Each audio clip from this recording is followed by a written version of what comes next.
Shall we begin with the Indian Partnership Act 1932? Okay.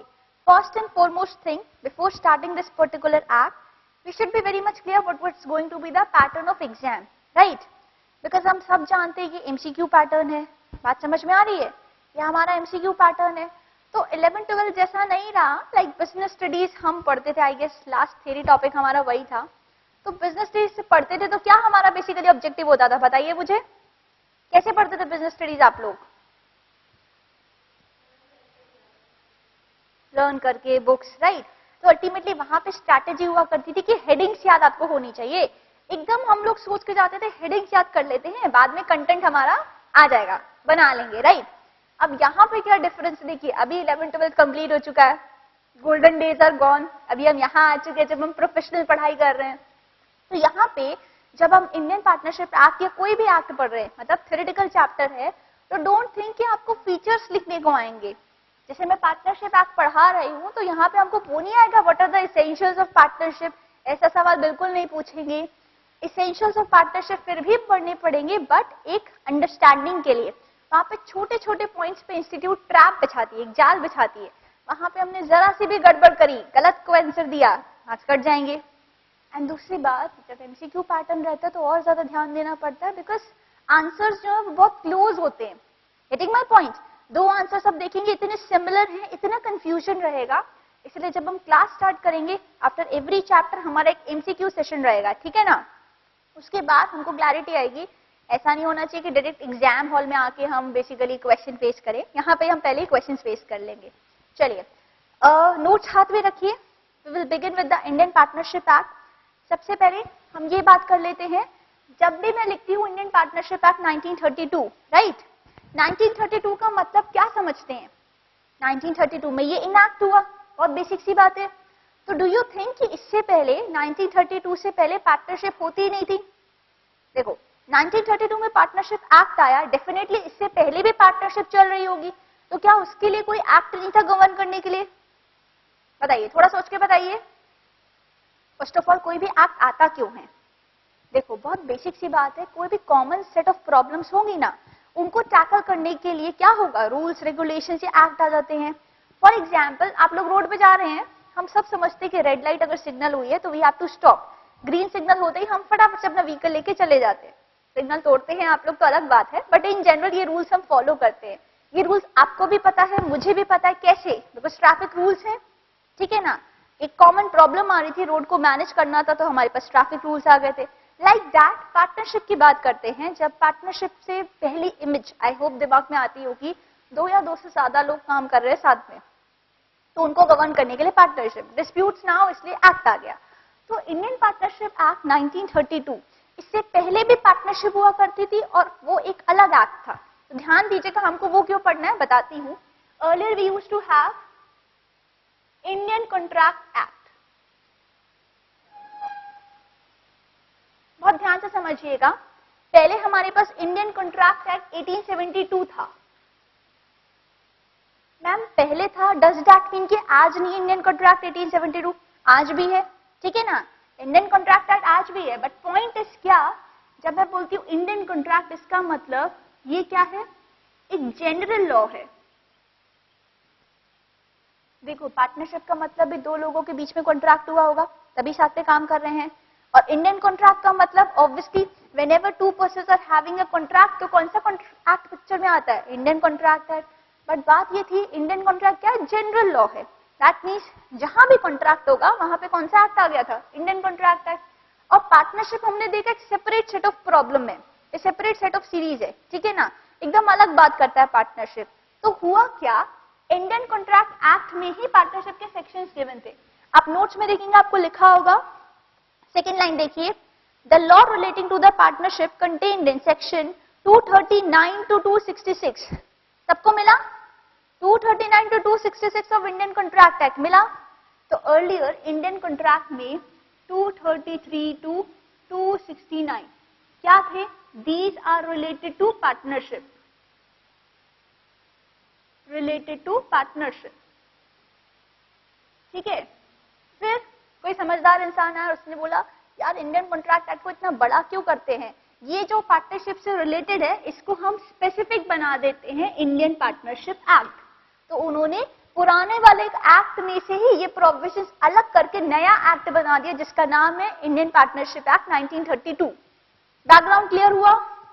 That means partnership 1932 से पहले भी exist करती थी, बट पहले कौन गवर्न करता था? Indian contract act. हम इतना क्यों पढ़ रहे हैं मैडम? हमारा पर्पस है first of all knowledge and exam as well, ठीक है ना।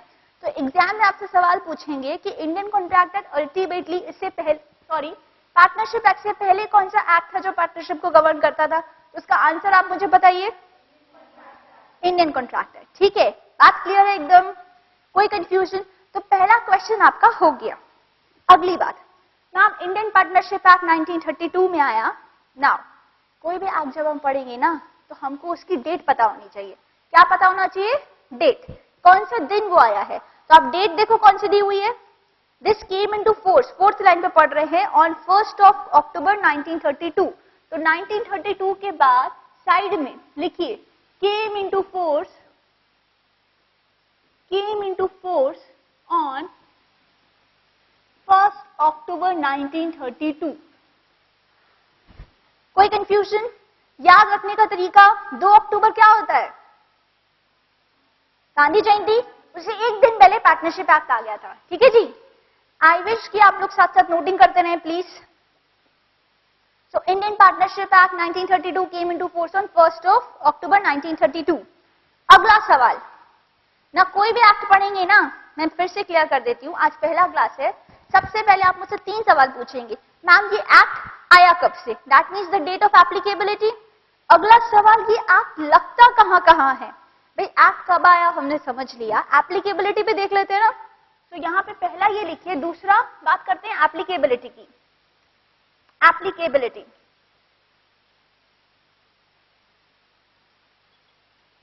If you talk about the applicability, समझिएगा बहुत ध्यान से। एप्लीकेबिलिटी का मतलब ये एक्ट कहां कहां लगने वाला है।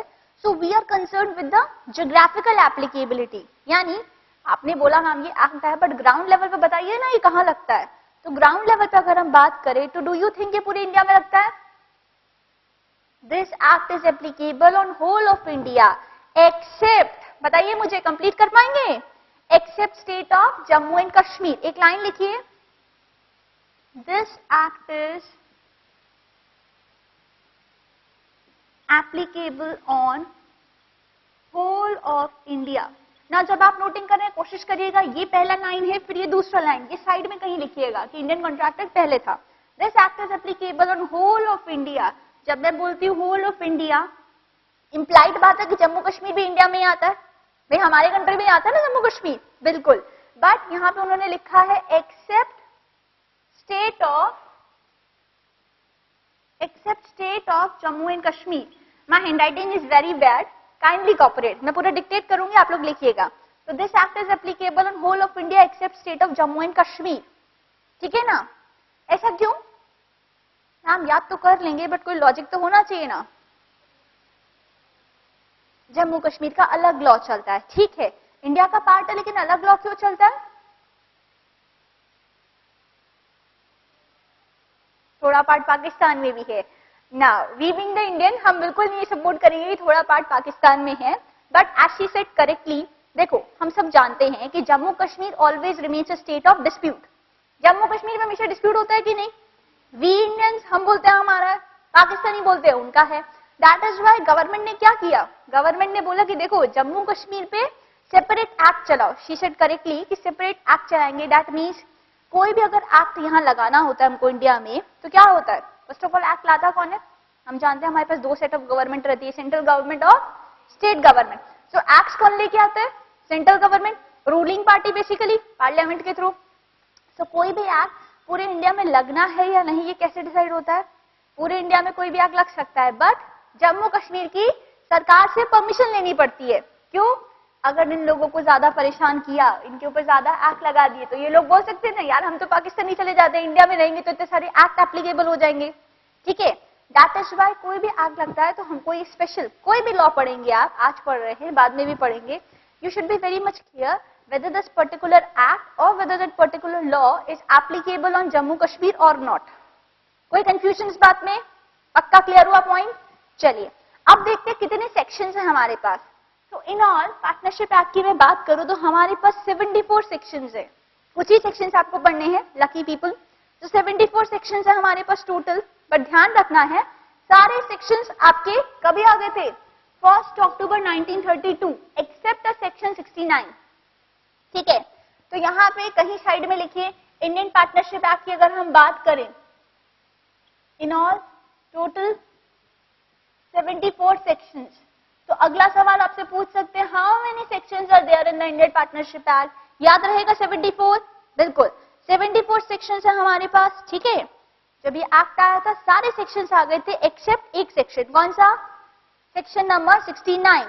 ठीक है, तो यहाँ पे जब आपने 1 अक्टूबर 1932 लिखा, कहीं साइड में नोट करिए ऑल सेक्शंस, यहाँ पे नोट करिए ऑल सेक्शंस, डिक्टेट कर रही हूं all sections except in the bracket except section 69 which came into force 1 year later। Note कर रहे हैं, वेरी नाइस। नहीं नोट कर रहे तो keep a highlighter with you, notes में हाईलाइट करिए लाइन नंबर 4।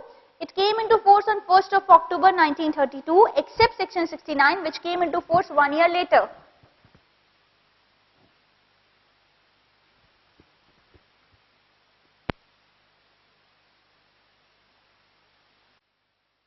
इतना हुआ?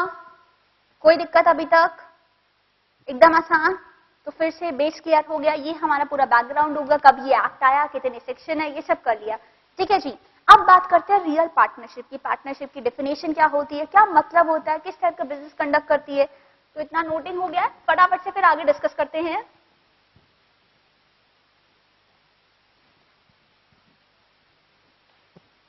ओके, तो पार्टनरशिप का बेसिक हमको जो बैकग्राउंड सिर्फ सुनना है, अभी लिखना कुछ भी नहीं है। बेसिक हमको ये समझ आता है partnership means association of 2 or more persons, right. कम से कम 2 लोग होने चाहिए। अगर 1 पर्सन है तो क्या पार्टनरशिप होगी?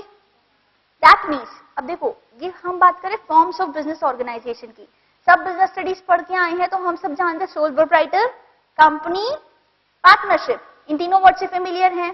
तो सोल प्रोप्राइटर मतलब देयर इज ओनली 1 पर्सन, तो सोल प्रोप्राइटर पार्टनरशिप नहीं हो सकता। क्यों? पार्टनरशिप का बेसिक फीचर है कम से कम 2 लोग चाहिए। यानी आज के लेक्चर में हमको डेफिनेटली ये डिस्कस करना होगा that how many persons will constitute a partnership, 2 or more. Maximum की भी कोई लिमिट होनी चाहिए कि नहीं? क्या लिमिट है मैक्सिमम की, बताइए। ओके, नाउ डियर फ्रेंड्स, एक प्रॉब्लम है, आप लोगों ने जो पढ़ा है that is as per companies act 1956। मैं बात अभी पे क्लियर कर देती हूँ। हुआ क्या है ना, इंडियन पार्टनरशिप एक्ट था 1932 में, but law makers after all वो भी हमारे जैसे नॉर्मल ह्यूमन बीइंग है।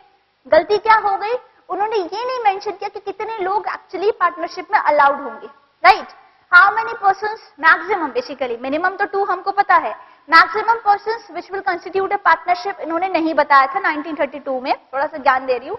फिर 24 ईयर लेटर, लिखना कुछ भी नहीं है, 24 ईयर्स लेटर एक एक्ट आया जिसका नाम था 1956। कंप्लीट कर पाएंगे?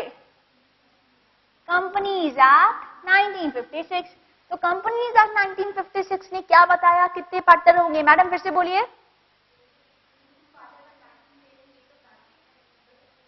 राइट, बैंकिंग में 10, अदर्स में 20। अब उस जो नॉलेज है उसको बिल्कुल कर दीजिए डिलीट।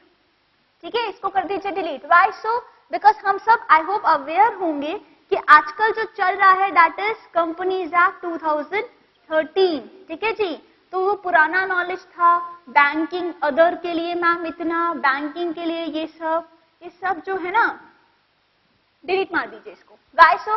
बिकॉज हम अपडेटेड पढ़ रहे हैं, ऑब्वियसली क्वेश्चन किस पे बेस्ड होगा, 9 कंपनीज एक्ट 2013 पे। आज भी पुरानी किताबें निकालेंगे तो हो सकता है आपको वही मिले, है ना, अपने बड़े भाई बहन की पुरानी बुक्स देखेंगे, बट हमको अपडेटेड पढ़ना है। कंपनीज एक्ट 2013 कितने नंबर ऑफ पर्सन बोलता है, ये हमारे लिए इंपॉर्टेंट है, राइट। तो कंपनीज एक्ट 2013 के हिसाब से मैक्सिमम कितने लोग हो सकते हैं, एनी आइडिया? मैक्सिमम कितने लोग हो सकते हैं? Maximum 50 persons are required. ठीक है ना, मैक्सिमम 50 अलाउड है। अब 50 या 100 उसमें भी थोड़ा सा कंफ्यूजन है, थोड़ा होल्ड करिए, जब हम डिस्टिंग्विश बिटवीन करेंगे कंपनी एंड पार्टनरशिप तब मैं आपको डिटेल में समझाऊंगी। बट इन जनरल आपको आइडिया देना था कि अब जो हम पढ़ेंगे that is as per companies act 2013, number of members वहां से आता है। ठीक है, चलिए तो 50 को भी अभी याद नहीं करना, उसमें भी एक कॉम्प्लिकेशन है, डिस्कस करेंगे बाद में। अभी बात करते हैं पार्टनरशिप में 2 या 2 से ज्यादा लोग होने चाहिए, ठीक है। सवाल ये आता है पार्टनरशिप की कैरेक्टरिस्टिक्स की हम बात कर रहे हैं ना। फर्स्ट इज द अग्रीमेंट, ठीक है। कैरेक्टरिस्टिक्स कर रहे हैं पार्टनरशिप के, 3 कैरेक्टरिस्टिक्स पढ़ाऊंगी, तीनों पे बेस्ड केस स्टडी होगी। केस स्टडी समझते हैं? मैं आपको एक रियल सिचुएशन दूंगी, you need to tell me कि ये पार्टनरशिप होगा या नहीं होगा, क्योंकि एग्जाम में भी इसी टाइप का क्वेश्चन आने वाला है। वो नहीं पूछेंगे write down the characteristics of partnership, जहां पे आप 3 हेडिंग याद करके जाओगे और अंदर का मटेरियल लिख लोगे, ऐसा नहीं चलेगा, ठीक है। तो कैरेक्टरिस्टिक्स पढ़ रहे हैं हम अभी। First is the agreement, right. तो पहले समझते हैं, for constituting a partnership there must be a valid agreement, ठीक है। 2 लोगों के बीच में अग्रीमेंट होना चाहिए, ठीक है जी, पक्की बात है, कोई कंफ्यूजन? अब मैम अग्रीमेंट होना चाहिए, ये आपने बोला, इज इट नेसेसरी कि ये अग्रीमेंट रिटन हो? रिटन जरूरी है, ओरल अग्रीमेंट नहीं चलेगा। मैंने और आपने ओरली बात करी कि यार हम साथ में काम करेंगे, ओरल अग्रीमेंट नहीं इम्प्लाइड चलेगा, रिटन कंपलसरी है। Again I made it very clear, agreement जो है ओरल भी हो सकता है, रिटन भी हो सकता है। हमारा बेसिक दिमाग में जो आ रहा है, मैम हम लोग को तो पढ़ाया गया था कि पार्टनरशिप डीड को रजिस्टर करा लेना चाहिए, रजिस्ट्रेशन कराने से एडवांटेजेस हैं, वो सारी चीजें हम बाद में देखेंगे, बट आज बेस क्लियर कर लेते हैं कि पार्टनरशिप का अग्रीमेंट जो है वो हमारे और दूसरी पार्टी में कॉन्ट्रैक्चुअल रिलेशनशिप एस्टैब्लिश करता है, बट हम ये बोले कि वो रिटन में होना चाहिए, नॉट कंपल्सरी। रिटन के एडवांटेजेस हैं एंड प्रैक्टिकल लाइफ में हम बात करते हैं तो 99% रिटन होता है, but still oral is allowed, ठीक है। तो उसमें आप कहां लिखोगे? देखो, the relationship of partner is contractual in nature, बात समझ आई? It arises out of the contract और agreement made by persons, is this okay? पक्का, यानी कोई अग्रीमेंट होना चाहिए, ठीक है। अब अग्रीमेंट पे बेस्ड एक क्वेश्चन आता है मेरे दिमाग में, मैम आपने बोला पार्टनरशिप है तो अग्रीमेंट होना चाहिए, चलिए एक एग्जांपल देती हूं। Let's say mister A sole proprietor है, इतना कुछ भी नहीं है, सिर्फ समझिएगा प्लीज। मिस्टर ए जो है हमारे सोल प्रोप्राइटर है, ए एंटरप्राइजेस रन करते हैं, ए एंटरप्राइजेस रन करते हैं, ठीक है जी, ओके। अब हुआ क्या, मिस्टर ए की डेथ हो गई, so on the death of mister A he has got 3 sons, ठीक है ना। इनकी डेथ के बाद, पोस्ट डेथ, इनकी डेथ के बाद बी सी डी, इन तीनों बेटों ने मिलकर जो है बिजनेस को आगे बढ़ाया। कंफ्यूजन? बहुत सिंपल एग्जांपल है। तो एक काम कर रहे थे, ए ऊपर चले गए, तीनों बेटे काम करने लग गए। सवाल यह आता है, as you said partnership association of 2 or more persons to carry on business, basic line जो हमारे दिमाग में चलती है। तो यहाँ पे भी एसोसिएशन है, 2 और मोर पर्सन है, बिजनेस भी कंडक्ट कर रहे हैं, वेदर बी सी डी जो कि बिजनेस कंडक्ट कर रहे हैं, डू यू थिंक ये पार्टनरशिप हुआ? ये पार्टनरशिप हुआ? सोच के बताइए, बी सी डी तीनों मिलके काम कर रहे हैं, पार्टनरशिप कहलाएगा? जो ना बोल रहे हैं वो क्यों ना बोल रहे हैं बताइए?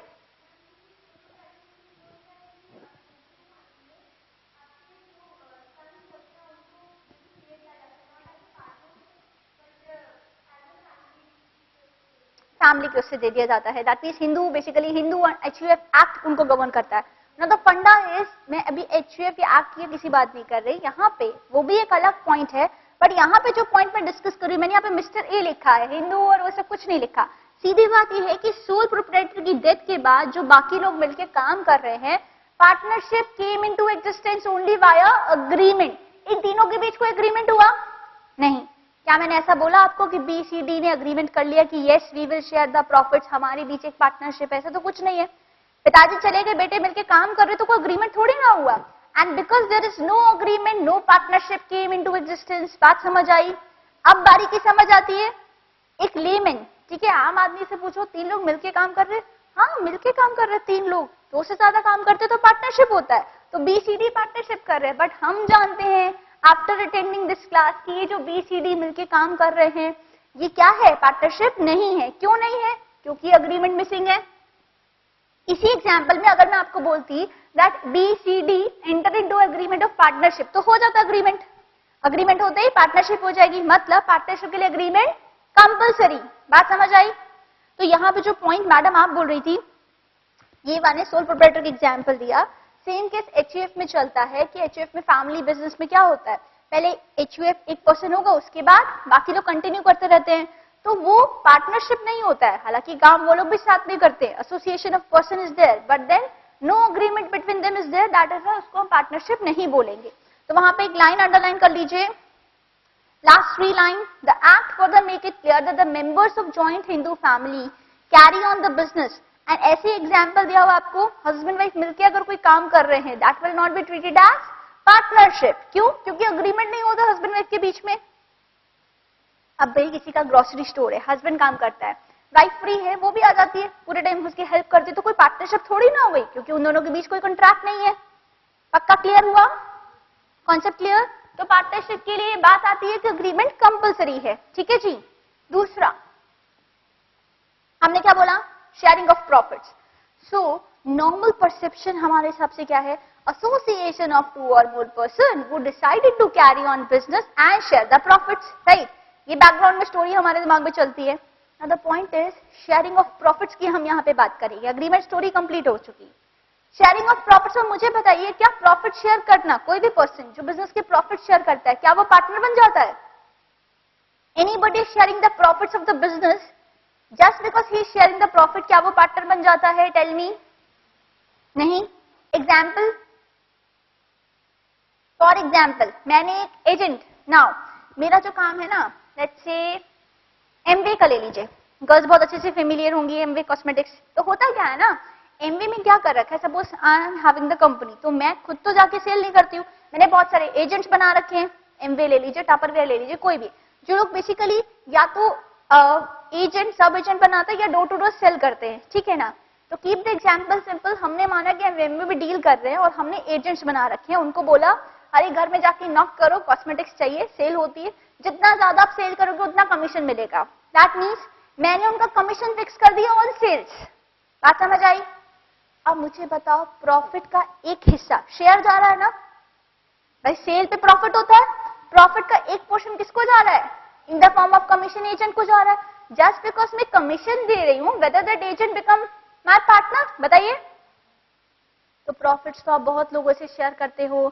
शेयरिंग ऑफ प्रॉफिट बेसिकली एक पॉइंट है, बट ये प्राइमा फेशियल एविडेंस नहीं है कि जस्ट बिकॉज कोई प्रॉफिट शेयर कर रहा है तो हम उसको पार्टनरशिप मान लें। What my point? तो प्रॉफिट शेयर करना अलग बात हो गई। अब इसमें भी ये बात आती है कि शेयरिंग ऑफ प्रॉफिट्स में हम सब ने बेसिक आई होप पढ़ा हुआ है कि पार्टनरशिप डीड होती है, तो जैसा डीड बोलेगी वैसा करना है। No deed is there then equal sharing होता है। ठीक है ना? अच्छा, इज इट पॉसिबल कि कोई पार्टनर लॉसेस शेयर ना करे? क्या ऐसा अलाउ कर सकते हैं? इंस्टीट्यूट का फेवरेट क्वेश्चन। ठीक है ना? ऐसा सवाल बार बार वहां पे पूछा जाता है प्रोफेशनल एग्जाम में, तो we should be very much clear that there can be a situation where one partner is allowed to share only profits. बात समझ आई? आप 4 लोग हो बिजनेस में, ठीक है ना? आप चारों में अग्रीमेंट के थ्रू ऐसा हो सकता है कि ये जो है ना सिर्फ प्रॉफिट्स को शेयर करें। प्रॉफिट्स आएंगे, ये सबसे पहले आगे देखेंगे, लॉसेस गायब। ठीक है ना? तो ऐसा पॉसिबल है, यानी कुछ लोग लॉसेस ना शेयर करें, ये अलाउड है। ठीक है ना? ये उनके अग्रीमेंट पे डिपेंड करता है। तो पहली बात समझ आई शेयरिंग ऑफ प्रॉफिट्स में। हमको फर्स्ट पॉइंट ये कि प्रॉफिट शेयर करने का मतलब ये नहीं है कि पार्टनर हो जाएंगे। ठीक है? प्लस लॉसेस ना शेयर करें वो भी चलेगा। ठीक है? क्लियर है ये पॉइंट? अच्छा, अब मुझे बताना, जब हम बात प्रॉफिट्स की कर रहे हैं तो मान लीजिए 4 लोग मिलके, 4-5 लोग मिलकर लेट्स से बड़ा एक चैरिटेबल काम कर रहे हैं। मान लीजिए अडल्ट एजुकेशन, वो बेसिकली सोच रहे यार अडल्ट एजुकेशन होनी चाहिए। सो आप जैसे स्टूडेंट्स ही हैं, कोचिंग क्लास अटेंड करने के बाद 1 घंटा किसी अडल्ट को पढ़ाते हैं, अनपढ़ इंसान को एजुकेट कर रहे हैं राइट फ्रॉम द बिगिनिंग। 4-5 लोग मिलकर काम कर रहे हैं, चैरिटेबल काम है, अच्छा काम कर रहे हैं, तो यू थिंक ये पार्टनरशिप होगा? आप लोग मिलके काम कर रहे हो, 4 और मोर पर्सन्स, यार पार्टनरशिप तो 2 और मोर पर्सन्स की बात करता है, बताइए व्हाई नॉट? एग्जैक्टली, अग्रीमेंट नहीं है पहली बात। ठीक है ना? दूसरी बात, चैरिटेबल काम कर रहे हो, शेयरिंग ऑफ प्रॉफिट की तो बात ही नहीं आई। दैट मीन्स जब भी मैं चैरिटेबल की बात करूंगी, चैरिटेबल में प्रॉफिट्स तो होते ही नहीं है।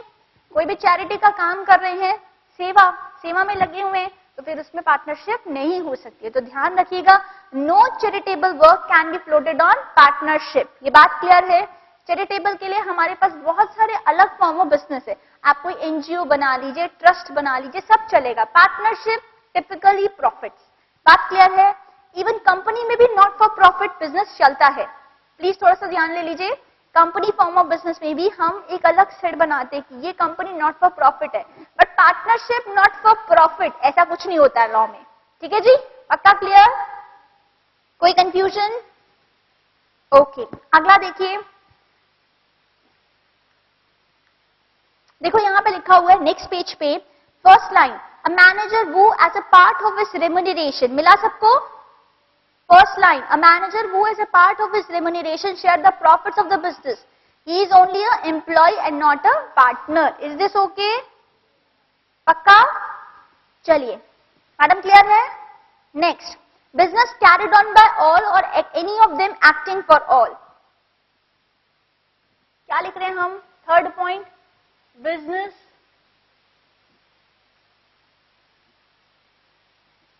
carried on by all or any of them acting for all। एक वर्ड सुनियो, म्यूचुअल एजेंसी। म्यूचुअल एजेंसी सुनियो कभी?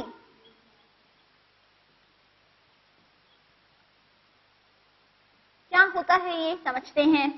पार्टनरशिप में business can be carried on by all or any of them acting for all. That means suppose हम 4 partner हैं, तो या तो आप चारों काम करो या फिर सिर्फ ये काम करे आप तीनों के बिहाफ पे, तो भी वो पार्टनरशिप हुई ना। पक्की बात समझ आती है?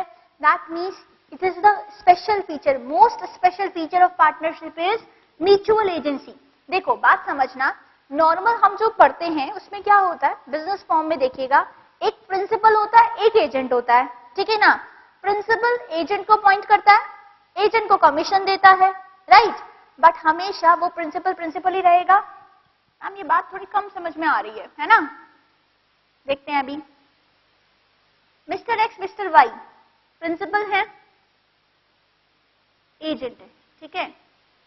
अभी अगर इस टाइप का रिलेशनशिप है इनका, सपोज ये वाराणसी में प्रिंसिपल हैं, इन्होंने इनको कुछ माल, बेसिकली एग्जाम्पल ध्यान से सुनिएगा प्लीज, इनको बॉम्बे में कुछ माल सेल करना है, तो ये यहाँ पे है, इन्होंने बॉम्बे में एक एजेंट को अपॉइंट किया, ठीक है, और एजेंट उनका सेल ऑफ कर रहा है गुड्स। बात क्लियर है? बनारसी साड़ीज बेच रहा है, बहुत फेमस है यहाँ की साड़ीज। तो पॉइंट ये है कि किसी भी फॉर्म में प्रॉफिट तो शेयर हो रहे, शेयरिंग ऑफ प्रॉफिट तो डेफिनेटली है भाई, एजेंट प्रॉफिट शेयर करेगा ना, सेल का सर्टेन % कमीशन लेगा। बट सवाल ये आता है कि यहाँ पे इनका रिलेशनशिप आपस में कैसा रहेगा, ये हमेशा बॉस और ये एजेंट। बात समझ में आई? Only in case of partnership एक पर्सन, ठीक है, पार्टनरशिप पे क्या होगा, एक पर्सन सेम टाइम पे प्रिंसिपल भी होता है, एजेंट भी होता है। बात समझ में आई? प्रिंसिपल आपस में, एजेंट बिजनेस का। क्लियर है? दैट मीन्स सिर्फ पार्टनरशिप में ऐसा होता है कि एक पर्सन जो पार्टनर है उसको हम प्रिंसिपल भी बोलेंगे, वो बॉस भी है और वो एजेंट भी है। बात क्लियर है? सिर्फ पार्टनरशिप में ऐसा होगा। सोल प्रोप्राइटर में एक ही पर्सन होता है, सवाल ही नहीं आता। कंपनी में बहुत सारे लोग होते हैं, बट वहां पे प्रिंसिपल और एजेंट थोड़ी ना चलता है। मैं भी शेयर होल्डर हूं, आप भी शेयर होल्डर हो, हम दोनों का स्टेटस इक्वल है। पार्टनरशिप में हम नौकर भी हैं और अब मालिक भी हैं। बात समझ में आई? पक्का क्लियर है? तो business can be carried on by all, या तो सारे लोग काम करें या एनी ऑफ देम चलेगा। ठीक है जी, कोई कंफ्यूजन? अब एक मेरे दिमाग में एक फिर से एग्जांपल आ रहा है, ठीक है। आपने बोला business carried on by all any of them. Let's say मैं आपको एग्जांपल दे रही जो केस स्टडीज में आ जाता है। यू नो शादी season is going on, right. तो इस सीजन में लेट्स से किसी का संगीत प्रिपरेशन चल रहा है, ठीक है। तो 3-4 लोग मिलके एक शादी का संगीत जो है प्रिपेयर कर रहे हैं, 3-4 कजिन्स, ठीक है ना। अब मुझे बताइए क्या उन 3-4 लोगों में पार्टनरशिप होगी? मिलके बेसिकली संगीत प्रिपेयर कर रहे हैं, क्यों नहीं होगी पार्टनरशिप? अग्रीमेंट नहीं है, बिजनेस नहीं है। और पॉइंट्स बताइए, देखिए मुझे, क्या संगीत प्रिपेयर करना बिजनेस होगा? नहीं। या कोई प्रोफेशनल फर्म थोड़ी ना है, फैमिली फंक्शन है, तो वहां पे कोई बिजनेस नहीं हुआ। बात समझ में आई? अच्छा, एक और एग्जांपल मैं आपको देना चाहूंगी। लेट्स से हमने एक मैरिज हॉल, ठीक है ना, 2 लोग सोच रहे हैं यार खाली बैठे हैं कुछ काम करें, ओके। इन दोनों ने मिलके जो है एक मैरिज ग्राउंड को खरीद लिया। आजकल जानते हैं प्रॉपर्टी के रेट्स कितने बढ़ रहे हैं, अकेले के बस का था नहीं। सो इन दोनों ने मिलकर एक मैरिज ग्राउंड को खरीद लिया, ठीक है, 50 लाख रुपए में खरीदा और अल्टीमेटली आप क्या कर रहे हैं, खरीद लिया और हर रोज इसको अब लीज पे या रेंट पे दे रहे हैं। बात समझ में आ रही है? तो अभी जो रेंट आ रहा है एक्स वाई ने मिलकर आप क्या करें, एक बार खरीदने के बाद इसको रोज रोज रेंट पे दिया जा रहा है। रेंट आ रहा है मतलब रेंट रिसीप्ट आएगी, रेंट रिसीप्ट आएगी ना। नॉट टेल मी ये एक्स और वाई जो रेंट शेयर कर रहे हैं, रेंट रिसीप्ट, क्या ये पार्टनरशिप है? Is this a partnership? Partnership agreement किया है तो ना, ध्यान रखिएगा ये भी पार्टनरशिप नहीं है।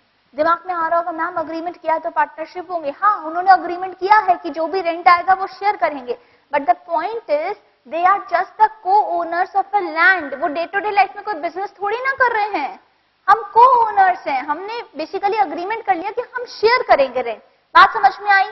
एक और एग्जाम्पल दे सकती हूँ, इसका हो सकता है उसको आपको बेटर समझ में आया। लेट्स से ये मिस्टर ए सोल प्रोप्राइटर, फिर से इनको पकड़ते हैं। तो मिस्टर ए की डेथ हुई, बचे कौन, बी सी डी, इनके बेटे। अब मिस्टर ए की प्रॉपर्टी बहुत सारी थी, बेटों ने क्या किया, प्रॉपर्टी को रेंट पे चला दिया। सोचा पिताजी को तो अक्ल नहीं थी, रेंट पे चलाते तो आज बिजनेस कहां से कहां पहुंच गया होता। इन लोगों ने स्मार्टनेस दिखाई, बी सी डी ने प्रॉपर्टी को रेंट पे बेसिकली स्टार्ट कर दिया।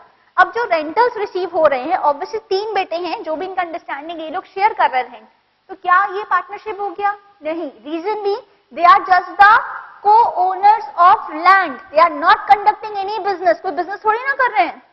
बिजनेस का मतलब ट्रेड, प्रोफेशन, ऑक्यूपेशन जो आप डे टू डे लाइफ में कर रहे हो, ये तो सिर्फ को ओनर है। बात समझ में आती है? कोई कंफ्यूजन किसी को? बिल्कुल नहीं। 3 पॉइंट्स क्लियर हैं। कैरेक्टरिस्टिक्स ऑफ पार्टनरशिप अच्छे से हुआ।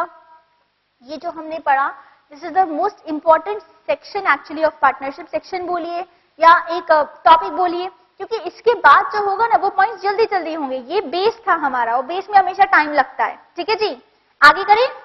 True test of partnership. अब मैं आपको जज करूंगी। चलिए, मेरा काम खत्म हो गया, अब आपका शुरू हुआ है। मैं आपसे पूछूंगी क्या इसको पार्टनरशिप कंसिडर करेंगी या नहीं। ठीक है, चलिए।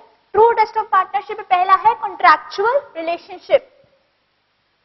ऐसा नहीं लगना चाहिए कि मैम पॉइंट्स रिलेट हो रहे हैं क्या। देखो, पहले आपको कैरेक्टरिस्टिक समझाए, अब देखेंगे कि हाउ टू जज weather a particular business is partnership और नॉट। हम वो जज कर रहे हैं। शुरू करें। टू डिटरमाइन एंड जज, क्योंकि पहले चैप्टर में क्या आएगा आपसे, इसी टाइप जनरल है बेसिकली चैप्टर, तो आपसे यही पूछेंगे whether this relationship will be partnership और नॉट। तो first is the contractual relationship. याद रहेगा, ये हम ऑलरेडी डिस्कस कर चुके हैं। पार्टनरशिप कॉन्ट्रैक्चुअल रिलेशनशिप होना चाहिए, मतलब agreement has to be there. Agreement oral भी हो सकता है, रिटन भी हो सकता है, राइट। तो जो अथॉरिटी है वो एक्सप्रेस भी हो सकती है और इम्प्लाइड भी। बात समझ में आती है? Next, existence of a business. This is important, existence of a business, right. अब ध्यान दीजिएगा, पार्टनरशिप के लिए हमने बोला association of 2 or more persons to carry on a business. By the way, एक बार मैं डेफिनेशन आपको बढ़ा देती हूँ। डेफिनेशन देखिए, व्हाट डज पार्टनरशिप। एक पेज टर्न करिए, फर्स्ट पेज पे आइए, एक बार डेफिनेशन पढ़ते हैं, फिर फटाफट से आगे करेंगे। What is partnership? It is the relation between persons who have agreed to share the profits carried on by all or any of them acting for all. ये पढ़ा, ठीक है, ये डेफिनेशन हो गई। अब आइए टर्न करिए पेज, फिर से आते हैं। एग्जिस्टेंस ऑफ अ बिजनेस मतलब अभी जो एग्जाम्पल में दे रही थी आपको लैंड वाला, को ओनर्स ऑफ लैंड, वहां पे क्यों नहीं था पार्टनरशिप? रीजन भी देयर इज नो बिजनेस, वो कोई बिजनेस नहीं कर रहे, दे आर जस्ट बेसिकली को ओनर्स ऑफ अ लैंड। अच्छा, नाउ हम बिजनेस कर रहे हैं, नाउ लेट्स से 2 पर्संस मिलके स्मगलिंग कर रहे हैं, राइट, मिलके कर रहे हैं, अग्रीमेंट है उनके बीच, राइट, अग्रीमेंट है कि जो भी स्मगलिंग से रिसिप्ट मिलेंगी वो शेयर करेंगे, इक्वल शेयर करेंगे। तो यहाँ पर अग्रीमेंट भी है, शेयरिंग ऑफ प्रॉफिट भी है, बिजनेस भी है। Whether this relationship between A और B, whether this will be treated as partnership? सोच के बताइए मुझे। A और B मिल के स्मगलिंग कर रहे हैं, इन दोनों के बीच, ठीक है ना, अग्रीमेंट है कि दोनों प्रॉफिट्स को शेयर करेंगे, शेयरिंग भी हो रहा है। आपको तीनों जो बातें पढ़ाई थी ना, वो तीनों बातें हो रही हैं। और दोनों साथ में काम भी कर रहे हैं, बिजनेस कैरिड ऑन, वो वाली चीज भी है। बताइए मुझे, whether this will be treated as partnership or not? Why so? Legally approve नहीं हो सकता है, मतलब जो बिजनेस कर रहे हैं that should be legal. Illegal काम में चाहे सारी कंडीशन सेटिस्फाई हो, अग्रीमेंट हो, शेयरिंग हो, business carried on by all हो, मतलब म्यूचुअल एजेंसी हो, स्टिल आप उसको पार्टनरशिप नहीं मानोगे। बात समझ में आई? दैट मीन्स पार्टनरशिप बोलता है, वो फिर से डेफिनेशन याद दिलाती हूँ मैं आपको। डेफिनेशन में लिखा हुआ है when two or more person decided to carry on a business. तो कैरी ऑन अ बिजनेस पे एक साइन बना के जो भी आपको कंफर्टेबल लगे लिखिए लीगल। लीगल होना चाहिए, लीगल बिजनेस करेंगे नहीं चलेगा। फर्स्ट पेज पे टर्न करिए। तो जब हम बिजनेस की बात करते हैं, बिजनेस की बात करते हैं तो बहुत जरूरी बात क्या है? लीगल काम साथ में करें, इलीगल काम साथ में करेंगे नहीं चलेगा।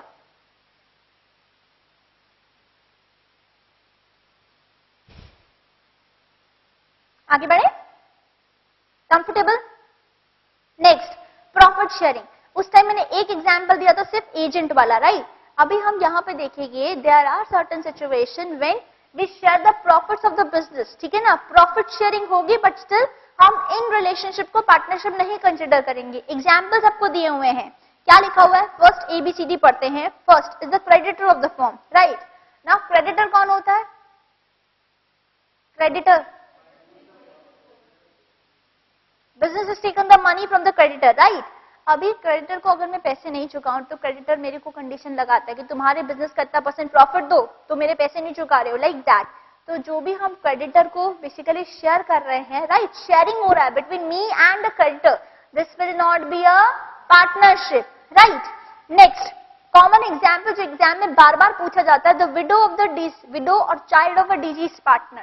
व्हाट हैपेंस इज XYZ, 3 लोग अच्छे से काम कर रहे थे, पार्टनरशिप था इनका, ठीक है ना? पार्टनरशिप में पहले ही लिख देती हूँ, मैं पूछूंगी नहीं आपसे कि ये पार्टनरशिप है या नहीं, इस बार ये पार्टनरशिप है। अभी क्या हुआ? वाई की all of a sudden death हो जाती है, बहुत ही सैड हो गया। Now in that case Y का एक छोटा सा किड है, right? Y is having a kid, family भी है। अभी X और Z बहुत इमोशनल हो गए। उन्होंने क्या डिसाइड किया, यार ये जब तक बड़ा ना हो तब तक क्यों ना हम एक फर्म का अपना एक शेयर जो है, भाई वाई ने इतने साल हमको शेयर किया है, ठीक है ना, सर्व किया फर्म को, सो एक ऐसा अरेंजमेंट किया जाए। X और Z ने डिसाइड किया, बच्चे कौन थे? X और Z।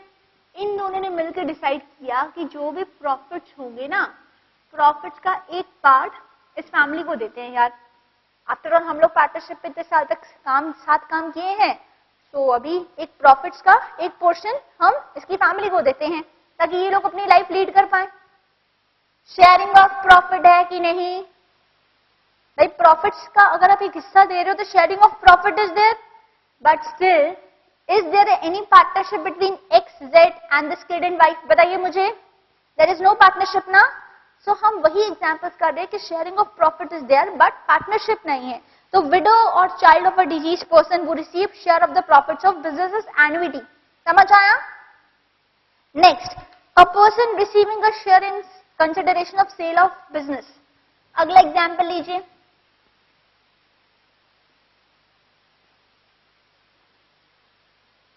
Cell of business, right? Sale of business में कभी गुडविल सुने हो? सेल ऑफ बिजनेस में गुडविल सुने हो? नहीं समझ आया? चलिए हम एक एग्जांपल लेते हैं। सपोज हमारी ये कोचिंग क्लास है, राइट? अब ये इतने सालों से है, एक रेपुटेशन है इसकी। कल अगर मैं ये क्लास सेल करती हूँ किसी थर्ड पर्सन को, ठीक है ना, अभी अगर ये क्लास अगर हम सेल करते हैं थर्ड पर्सन को, तो मुझे बताइए क्लास के नाम से जिस दिन उस क्लास अगली क्लास वाला आएगा खोलेगा, स्टूडेंट्स आ जाएंगे कि नहीं? नाम से आएंगे, रेपुटेशन की बात हो रही है। सो जब हम सेल करते हैं अपने एग्जिस्टिंग बिजनेस को, तो हम सामने वाले से क्या मांगते हैं? एक तो पैसे दो, हम तुमको सेल कर रहे हैं इन the form of consideration, plus हम उससे क्या डिमांड करते हैं? वी डिमांड, बताइए एक वर्ड मुझे, हम क्या डिमांड करते हैं? गुडविल। हम गुडविल डिमांड करते हैं, ठीक है ना? जो भी रेपुटेड बिजनेस वाले होते हैं वो ऑब्वियसली अगर किसी को अपना सेल करते हैं तो क्या डिमांड करेंगे? गुडविल। सो गुडविल के लिए अब जो पर्सन आ रहा है, सर मेरे पास गुडविल के लिए पैसे नहीं है, आपको ऑलरेडी इतना कंसिडरेशन दे दिया, आपका एक क्लास इतना महंगे पे खरीदा है, अब गुडविल के लिए पैसे नहीं है, तो मैं क्या कंडीशन लगाऊंगी, आई बीइंग द ओनर मैं कंडीशन लगा सकती हूँ कि ठीक है you are not having the money as of now, but अगले 10 सालों तक तुम बिजनेस रन करोगे तो एक X% मुझे प्रॉफिट्स का दोगे। बात समझ में आती है? कोई कंफ्यूजन यहाँ पे? पक्का? तो वहां जो प्रॉफिट्स का शेयरिंग हो रहा है that will also be treated as, बताइए मुझे, will that be treated as partnership? There will be no partnership, सिर्फ शेयरिंग ऑफ प्रॉफिट्स हो रहा है। ठीक है, तो बैकग्राउंड में एग्जाम्पल हमेशा याद रहना चाहिए। क्षीर सागर अगर अपना सेल करता है तो क्या सिर्फ उतनी सी जगह की वैल्यू लेगा? जगह की वैल्यू से कई ज्यादा अपनी रेपुटेशन चार्ज करेगा in the form of goodwill. ठीक है, okay. Employee or agent receiving share in the profit, ये हम ऑलरेडी कर चुके हैं, right? So there are cases जहां पे sharing of profit is there but then it will not constitute a partnership. यानी sharing of profit prima facie evidence है partnership का। एक वर्ड मैं यूज करूंगी, वो आपसे पूछेंगे शेयरिंग ऑफ प्रॉफिट्स। थोड़ा सा स्पेस चाहिए मुझे। आपसे पूछेंगे शेयरिंग ऑफ प्रॉफिट्स कौन सा एविडेंस है, प्राइमा फेसिया या कंक्लूसिव? ठीक है, मैं आपको लिख देती हूं कंक्लूसिव एविडेंस। दोनों वर्ड समझाती हूं।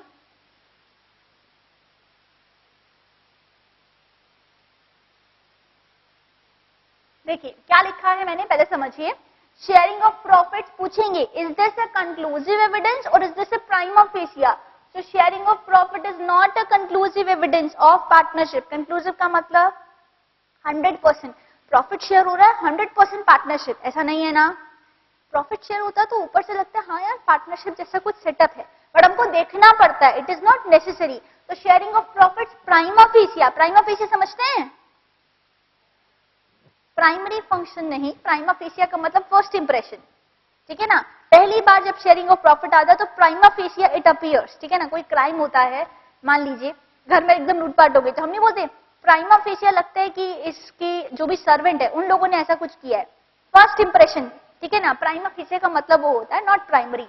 तो कंक्लूसिव एविडेंस है, 100% की कंक्लूसिव एविडेंस है पार्टनरशिप का नहीं, क्योंकि हमने इन नंबर ऑफ एग्जाम्पल्स देखे जहां पे sharing of profit is there but partnership नहीं है। बात क्लियर है? इसको नोट करिए प्लीज।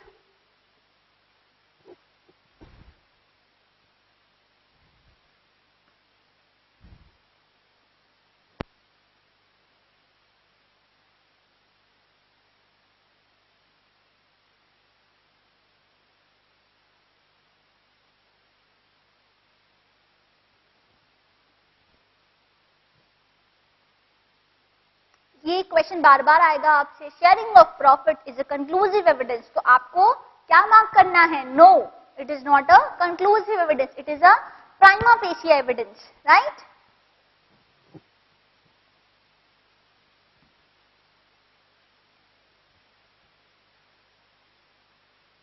अभी तक एकदम कंफर्टेबल?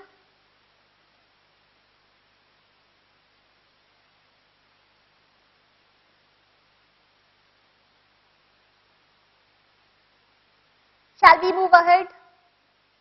देखो वहां पे एक लाइन भी आपको मार्क करा देती हूँ मैं, नोट्स में मार्क कर लीजिए। प्रॉफिट शेयरिंग का second line, it may not be taken as a sole criteria for determining relation of partnership. मिलता है सबको? ठीक है जी, और वो थोड़ा सा टिक कर लीजिए, there may be person, second para में third line, second para third line, there may be persons who are receiving, मिला सबको? There may be persons who are receiving share, but they will not considered as partners. सबको मिलता है?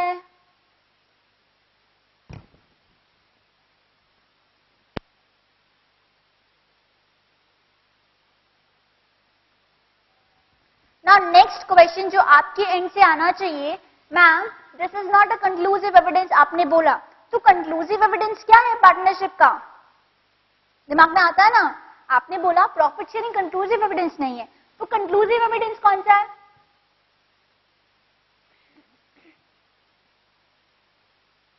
First of all evidence का मतलब हम सब समझते हैं ना, सबूत, राइट?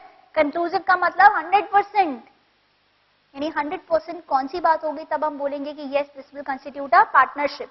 क्या कोई मुझे बता सकता है? बिजनेस एग्रीमेंट नहीं मैम, बिजनेस तो कई बार होता है, अग्रीमेंट भी कई बार होगा। हमने देखा बिजनेस में फिर लीगल इलीगल वाला पॉइंट आता है, अग्रीमेंट भी हो सकता है। The point is one feature जो पार्टनरशिप को डिफरेंशिएट करता है from any other form of business, क्या पढ़ा था मैंने? Agency, mutual agency. तो अगला पॉइंट वही है, रिलेशनशिप ऑफ एजेंसी। इसको मार्क करिए, very important, very important. This is the most important portion of the partnership जो हम पढ़ रहे हैं। वहां पे वो पूछेंगे म्यूचुअल एजेंसी कार्डिनल रिलेशनशिप सबसे ज्यादा इंपॉर्टेंट है। देखो क्या लिखा हुआ है, बेसिक क्राइटेरिया पार्टनरशिप है या नहीं ये जज करने के लिए हमको देखना होगा म्यूचुअल एजेंसी। बात समझ में आई? म्यूचुअल एजेंसी का मतलब क्या होता है? देखो बात समझना, हमने देखा वो तो लाइन हमने थ्योरेटिकली समझी कि one person at the same time principal and agent होगा, राइट? अब आप ध्यान से देना, फर्म में ए बी सी तीन लोग हैं, राइट?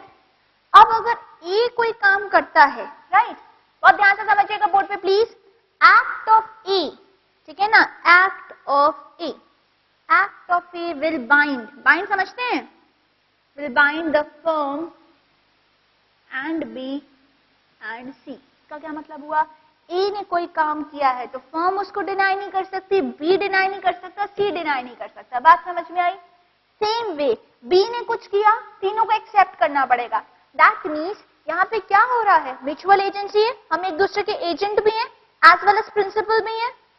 अभी ध्यान देना, जब ए ने कोई काम किया मतलब बॉस ए, बात किसको माननी पड़ेगी? बी और सी को, ठीक है? सेम वे सी कुछ करता है, किसको मानना पड़ेगा? इन दोनों को और बिजनेस को। एग्जाम्पल के लिए मान लीजिए आपका टीवी मैन्युफैक्चरिंग है, ठीक है ना, टीवी मैन्युफैक्चरिंग, टीवी सेलिंग का, ट्रेडिंग कर रहे हैं हम टीवी की, ठीक है जी, डे टू डे लाइफ में खरीदते हैं और बेचते हैं पब्लिक को। मैंने, ठीक है, मैंने किसी XYZ सप्लायर से अगर टीवी मंगा लिया तो ए ने अगर मंगा लिया, बी और सी उसको मना नहीं कर सकते ना। एक बार अगर ए ने ऑर्डर प्लेस कर दिया तो माना जाएगा कि बिजनेस ने ऑर्डर प्लेस किया है, firm has placed the order. आप क्या मना कर सकते हो? नहीं मना कर सकते हो ना। क्या बी जब माल आ चुका है पार्टनरशिप फर्म के प्रेमाइसिस में, क्या भी बोल सकता है नहीं नहीं हमने कोई माल नहीं मंगाया? तो जो सप्लायर होगा वो क्या बोलेगा, सर आपके यहाँ से ई ने ऑर्डर किया है। क्या बी डिनाई कर सकता है? नहीं ना। ऐसा किसी और फॉर्म ऑफ बिजनेस में होता है? आप सोल प्रोप्राइटर को देख लो, उसके अंडर में भी लोग होते हैं, वो अपने एम्प्लॉय को इंस्ट्रक्शन देता है, एम्प्लॉय को मानना पड़ता है कि नहीं। चलती किसकी है? सोल प्रोप्राइटर की। कंपनी में किसकी चलती है? बोर्ड ऑफ डायरेक्टर्स की। क्यों? क्योंकि कंपनी में रिलायंस में देखो शेयर होल्डर तो लाखों में हैं, सब शेयर होल्डर अगर मैनेज करने लग जाएं तो क्या होगा? It will be a total mess. इसीलिए शेयर होल्डर्स में से, शेयर होल्डर समझते हैं ना, जो कंपनी के शेयर्स होल्ड करते हैं, शेयर होल्डर्स में से ही कुछ लोग डायरेक्टर्स बन जाते हैं और डायरेक्टर्स को साथ में हम क्या बोलते हैं? Board of directors. बात समझ में आई? तो यहाँ पे कंपनी सिर्फ ऐसा फॉर्म ऑफ बिजनेस है जहां पे अल्टीमेटली क्या है, म्यूचुअल एजेंसी है, एक पर्सन का एक्ट बाकी सबको बाइंड करता है, दूसरा पर्सन डिनाई नहीं कर सकता। सो पार्टनरशिप का ट्रू टेस्ट क्या होगा? म्यूचुअल एजेंसी है या नहीं है, ठीक है? तो लाइन वहां पे देख लीजिए, नेक्स्ट पेज पे 1.3 में देखिए, to test the relation of a partnership it is essential to know, मिला सबको, whether the person can bind others by his act or become bound by the act of others। Exactly वही है ना जो हमने समझा। एग्जाम्पल के through हम जल्दी समझ में आता है ना, थ्योरेटिकल लाइन डिफिकल्ट होता है समझना।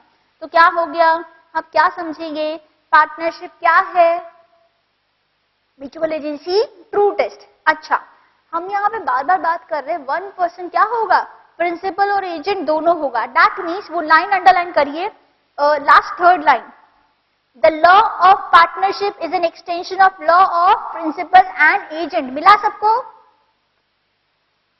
Everybody got this?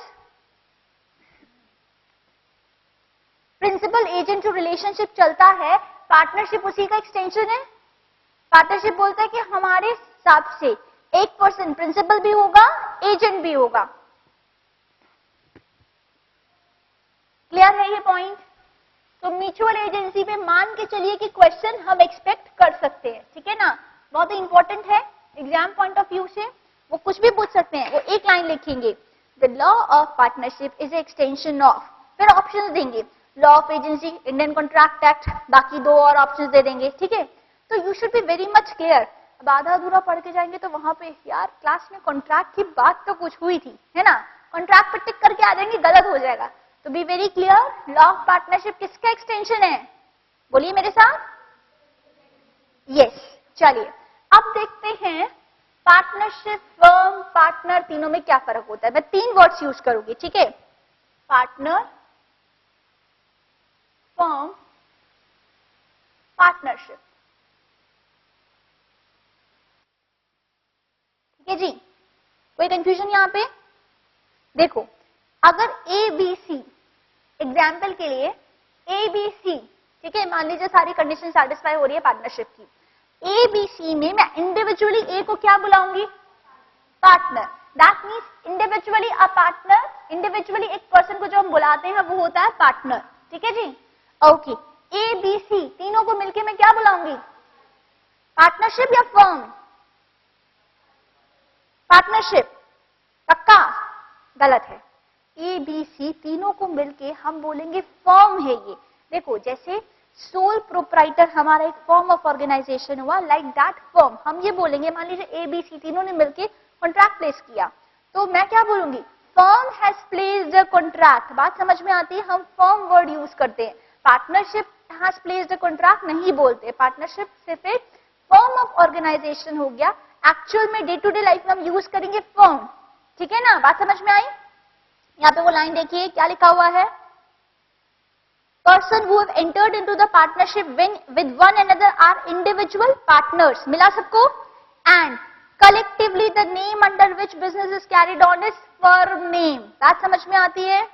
आप हमेशा देखो जो भी बिजनेस होंगे, जैसे मेसर्स ये, वो मेसर्स एक ट्रेंड चलता है, लाइक दैट जो डे टू डे लाइफ में कलेक्टिवली बिजनेस करते हो उसको किस नाम से करेंगे, फर्म के नाम से करेंगे। हालांकि अकाउंट्स में मुझे पता है, जब हम पढ़ते हैं अकाउंट्स में पढ़ा हुआ ना पार्टनरशिप सबका, थोड़ा बहुत हम वहां पे लिखते हैं partners capital account, partnership accounts, ठीक है, वहां से वो बेस चला रहा है और हम देखते हैं यार कलेक्टिवली तो we call it partnership, but आज हमने देखा collectively we call it firm. बात समझ आई? फिर पार्टनरशिप क्या है, partnership is merely abstract legal relation between the partner, ठीक है ना, रिलेशनशिप आपस में दोनों, ये ए बी सी कलेक्टिवली, ए को इंडिविजुअली बोला पार्टनर, तीनों को साथ में, ये तीनों को साथ में हम बोलेंगे फर्म, और ए और बी के बीच में, बी और सी के बीच में, या किसी के भी बीच में जो रिलेशन है उस रिलेशनशिप को हम बोलते हैं पार्टनरशिप। कोई पूछेगा ए और बी क्या है तो आप बोलोगे they are in a partnership, but A B C क्या है, फर्म। याद रहेगा? पक्का? कोई कंफ्यूजन नहीं? क्वेश्चंस बहुत आते हैं, वहां पे वो पूछेंगे firm dash is merely abstract relation. Question सुनिए, आंसर करिएगा please. Dash is the abstract relationship between the partners. आप क्या आंसर लिख के आएंगे, फर्म या पार्टनरशिप? डैश, क्वेश्चन फिर से सुन लीजिए, डैश यहां से क्वेश्चन चालू हो रहा है, is an abstract relation between partner. ऐसा अगर सवाल आता है, टेल मी, इस क्वेश्चन का आंसर क्या देंगे, पार्टनरशिप या फर्म? 100% श्योर? सो पार्टनरशिप इसका आंसर होगा। कॉपी करिए इतना, फिर हम डिस्टिंग्विश बिटवीन देखते हैं।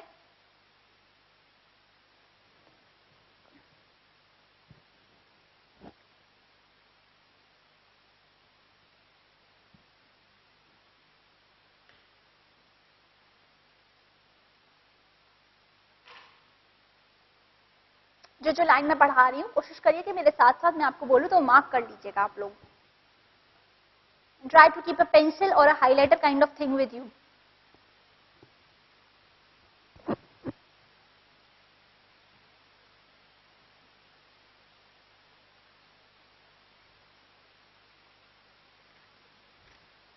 Shall we move ahead? Everybody done?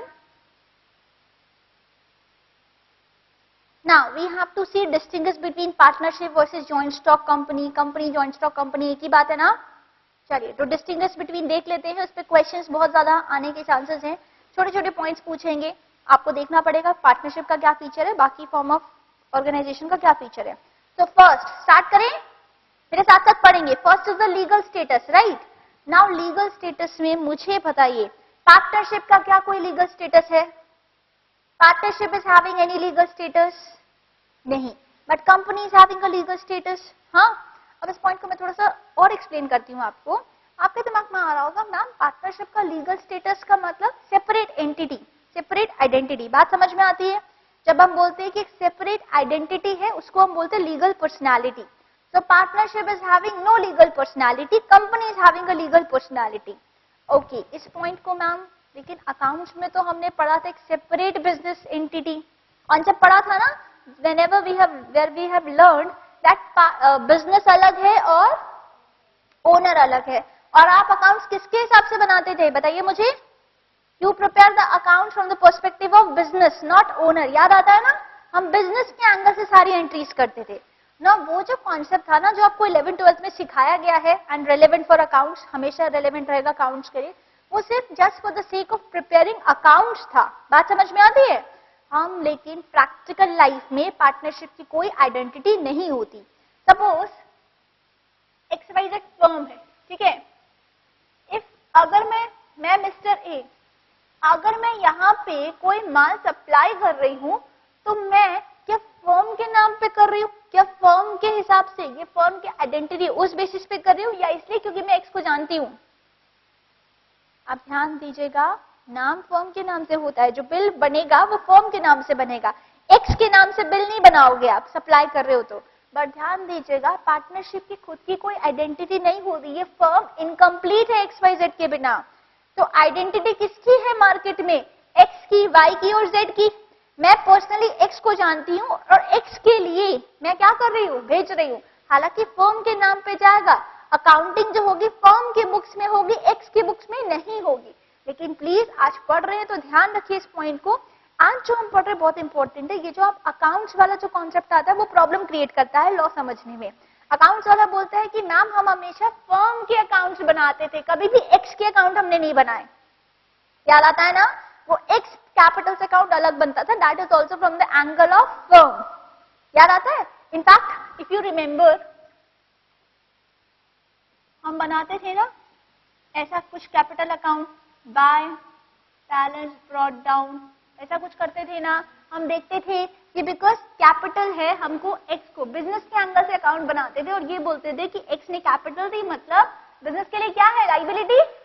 भाई लाइबिलिटी साइड में दिखता है ना, ये इसीलिए क्रेडिट में आ रहा है। तो ये सब सिर्फ और सिर्फ for the sake of accounts है।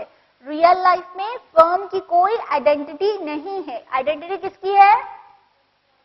XYZ की है। मैं इनके नाम पे बेसिकली काम कर रही हूँ। बात क्लियर है? पक्का? बट कंपनी की बात करें तो कंपनी के केस में आइडेंटिटी किसकी है? रिलायंस की या फिर उसके शेयर होल्डर्स? बताइए मुझे।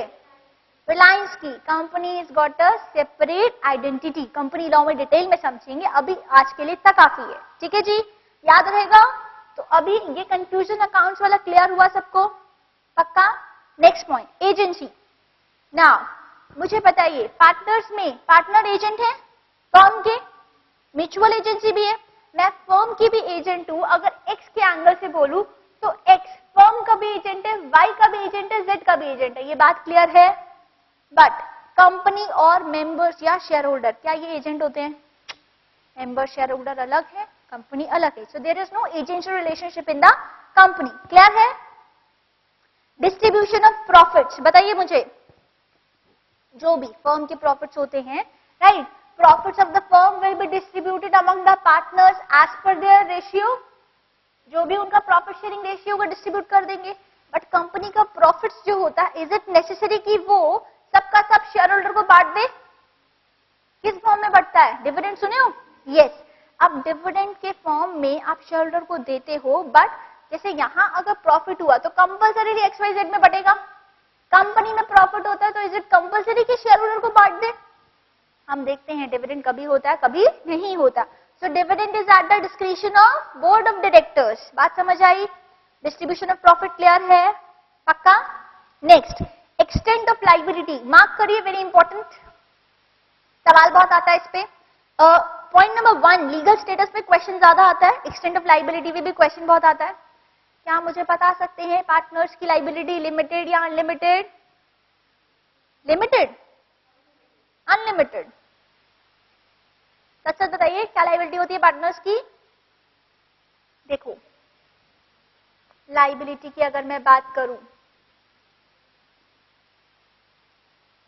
ठीक है, आज क्लियर कर लेते हैं। Sole proprietor, partner, share holder, ठीक है, तीनों फॉर्म ऑफ बिजनेस आ गए ना। सोल प्रोप्राइटर, मेंबर, दोनों की लाइबिलिटी अनलिमिटेड, शेयर होल्डर की लाइबिलिटी लिमिटेड। इस वर्ड का मतलब समझ आता है, इंटरप्रिटेशन समझ आता है। व्हेन आई से अनलिमिटेड लाइबिलिटी, इट मींस अगर बिजनेस ने, ध्यान दीजिएगा यहाँ पे, if business has taken a loan, right, मैं अगर बिजनेस उसका लोन रीपेमेंट नहीं कर पाता है, in that case, suppose bank से लोन लिया है, अगर बैंक को ये बिजनेस लोन रीपेमेंट नहीं कर पाता, बैंक वाला इस सोल प्रोप्राइटर की, इस पार्टनर की पर्सनल प्रॉपर्टी भी बेच सकता है। I being the partner of a firm, suppose if I am unable to repay to the bank, bank वाले मेरे घर आके मेरी सारी प्रॉपर्टी बेच के भी रिकवरी करेंगे, my liability is unlimited. But if I am a shareholder, मेरी लाइबिलिटी लिमिटेड होगी। वहां पे एक लाइन लिखी होगी, limited to the extent of amount unpaid on share. वो लाइन एक्सप्लेन कर देती हूँ, limited to amount unpaid on share. लिखने की जरूरत नहीं है, सिर्फ समझिए, जितना शेयर पे अनपेड है मेरी लाइबिलिटी उतनी लिमिटेड है। फॉर एग्जाम्पल, शेयर का लेट्स से फेस वैल्यू है या इश्यू प्राइस शेयर का लेट्स से 10 है, ठीक है, हम सब जानते हैं एप्लीकेशन अलॉटमेंट सब सीख के आए ना। सो कंपनी ने टिल नाउ कॉल कितना किया है, लेट्स से ₹6, ठीक है। So I being a shareholder, my liability is limited to only ₹6 दे चुके हैं। कंपनी ने ₹6 कॉल कर लिया है, मतलब मैंने पे किया होगा। अभी कितना कॉल नहीं किया कंपनी ने? 4। So as a shareholder, my liability is limited only to ₹4। ये बात क्लियर है? पक्का? कंपनी को करोड़ों का नुकसान हो, स्टिल कंपनी शेयर होल्डर से ₹4 से ज्यादा ₹1 भी नहीं ले पाएगी। बात समझ आई? तो शेयर होल्डर की लाइबिलिटी लिमिटेड, बट पार्टनर की liability unlimited. And because of this point company form of business इतना पॉपुलर है। क्यों? क्योंकि वहां लाइबिलिटी का झंझट नहीं है, ठीक है ना, कितना भी नुकसान हो। एग्जाम्पल के तौर पे आई होप आप सबने सुना होगा विजय माल्या का नाम, Kingfisher, right. Company incurred losses, right. इतना एक्सटेंट ऑफ लॉसेस आप देखिए कि अपने एम्प्लॉयज की सैलरी नहीं दे पा रहे हैं। बात समझ आई? सबने सुना होगा कि सैलरी इतनी पेंडिंग है उनके एम्प्लॉयज की। But Mr. Maल्या and his son still leading a lavish life, अच्छी खासी लग्जरी वाली लाइफ चल रही है उनकी। कैसे? Because of this feature। अगर लाइबिलिटी है तो किसकी है? कंपनी की है। कंपनी और मिस्टर माल्या अलग अलग पर्सन है। बात समझ आती है? मिस्टर माल्या की लाइबिलिटी जितना शेयर्स पे मनी पेंडिंग है बस, बाकी डूबे तो कंपनी डूबे, ठीक है ना। ये फीचर है ना important. Okay, next is the property. Property वाले पॉइंट में देखिए क्या लिखा हुआ है, the firms property is that which is the joint estate of all the partners, ठीक है ना। हालांकि प्रॉपर्टी पार्टनर के अलग होती है, ये मिस्टर एक्स का घर अलग होगा, फर्म की प्रॉपर्टी अलग होगी। बट कंपनी के केस में क्या है, property should be in the name of company, ठीक है ना। रिलायंस की सारी प्रॉपर्टीज क्या मिस्टर अंबानी के नाम पे है, रिलायंस के नाम पे है? रिलायंस के नाम पे होंगी, ठीक है जी। नेक्स्ट पॉइंट पे आइए, transfer of shares. Now you may feel, ma'am partnership में कहाँ शेयर होता है? शेयर होता है क्या? जब हम बात करते हैं ट्रांसफर ऑफ शेयर की, इट डज नॉट मीन वो वाला शेयर सर्टिफिकेट, वैसी बात नहीं कर रही हूँ। ट्रांसफर ऑफ शेयर का मतलब as of no XYZ is there, अभी एक्स जाना चाहता है अपनी जगह अपने बेटे, लेट्स से मिस्टर पी को लाना चाहता है, अपने बेटे को लाना चाहता है। Is this allowed? एक्स बोलता है, XYZ फर्म है, ठीक है, तीनों साथ में काम कर रहे हैं ना। एक्स बोलता है यार अब मेरी एज हो गई है, मेरी जगह पे कल से मेरा बेटा आएगा काम करने, चलेगा? Transfer is allowed? All the partners agree, that means transfer of share is allowed but consent of all the partner is required. ठीक बात है कि नहीं? जबकि जब हम बात करते हैं कंपनी की, मुझे बताइए कंपनी में क्या शेयर्स ट्रांसफरेबल होते हैं? Freely transferable, right? तो कंपनी में आपको क्या ढूंढना पड़ता है? नहीं, जाइए स्टॉक एक्सचेंज पे सेल कर दीजिए। बट यस, वहां पे नोट्स में जो पॉइंट दिया है मैं भी आपको बता देती हूँ, articles, right? Articles of association सुने हो कभी? एक तो वहां ऑथराइजेशन होना चाहिए, ठीक है, plus private public, I hope पता है, प्राइवेट और पब्लिक दो टाइप की कंपनी होती है।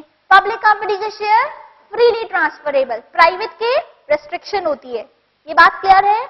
चलिए मैनेजमेंट देख लेते हैं। मैनेजमेंट का मतलब see in the partnership XYZ, अगर 3 partner, all the partners are allowed to manage a firm, ठीक है, सबको मैनेजमेंट करना अलाउड है। हाँ, अगर ऐसा हो सकता है कि लेट्स से मिस्टर एक्स, ठीक है, मान लीजिए मिस्टर एक्स जो है IIM से पढ़ के आए हैं, अभी ऑब्वियसली ये ज्यादा स्मार्ट होंगे Y और Z से, तो म्यूचुअल अग्रीमेंट के थ्रू हो सकता है Y और Z बोले कि मैनेजमेंट टोटल X देखेगा, ये उनका अंडरस्टैंडिंग है। बट पार्टनरशिप के हिसाब से हर कोई मैनेज कर सकता है, अगर अग्रीमेंट है तो सिर्फ X मैनेज करेगा। बात समझ में आई? ये पॉसिबल है। But company form of business में हम लाखों शेयर होल्डर्स, हम ओनर्स है ना, क्या हम मैनेज करते हैं कंपनी को? नहीं। कौन मैनेज करता है? Board of directors. हम में से ही कुछ एक लोग जिनका शेयर होल्डिंग ज्यादा होता है, they become the director and ultimately they will manage. तो मैनेजमेंट की बात अगर हम करें तो बहुत सिंपल बात है, पार्टनरशिप पे पार्टनर्स मैनेज करते हैं, right? But in case of company directors manage.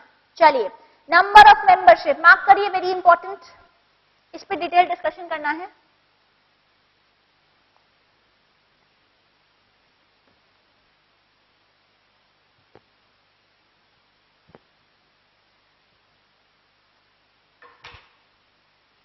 Number of membership ध्यान से देखिएगा प्लीज।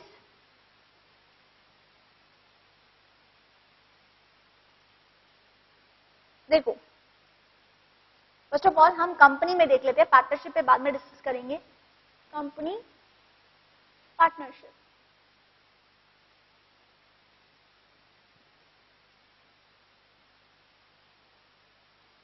ऑब्वियसली हम मैक्सिमम मेंबर्स की बात कर रहे हैं, ठीक है ना, मिनिमम में तो कोई दिक्कत नहीं है। मैक्सिमम में देखिए कंपनी को डिवाइड करते हैं प्राइवेट और पब्लिक में। When I right CO dot it always mean company, ठीक है ना, प्राइवेट पब्लिक।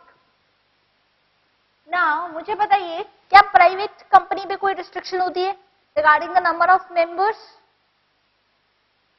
प्राइवेट कंपनी है, प्राइवेट का मतलब हम प्राइवेटली मैनेज करना चाहते हैं, तो डेफिनेटली नंबर ऑफ मेंबर्स कितने होने चाहिए? मैक्सिमम मेंबर्स यहाँ पे है 200, ठीक है ना, यानी 200 से ज्यादा मेंबर्स नहीं हो सकते। Okay, public company no restriction. भाई पब्लिक कंपनी के तो कितने भी शेयर होल्डर हो सकते हैं, पब्लिक कंपनी, ठीक है जी, कोई दिक्कत नहीं है यहाँ पे, पक्का?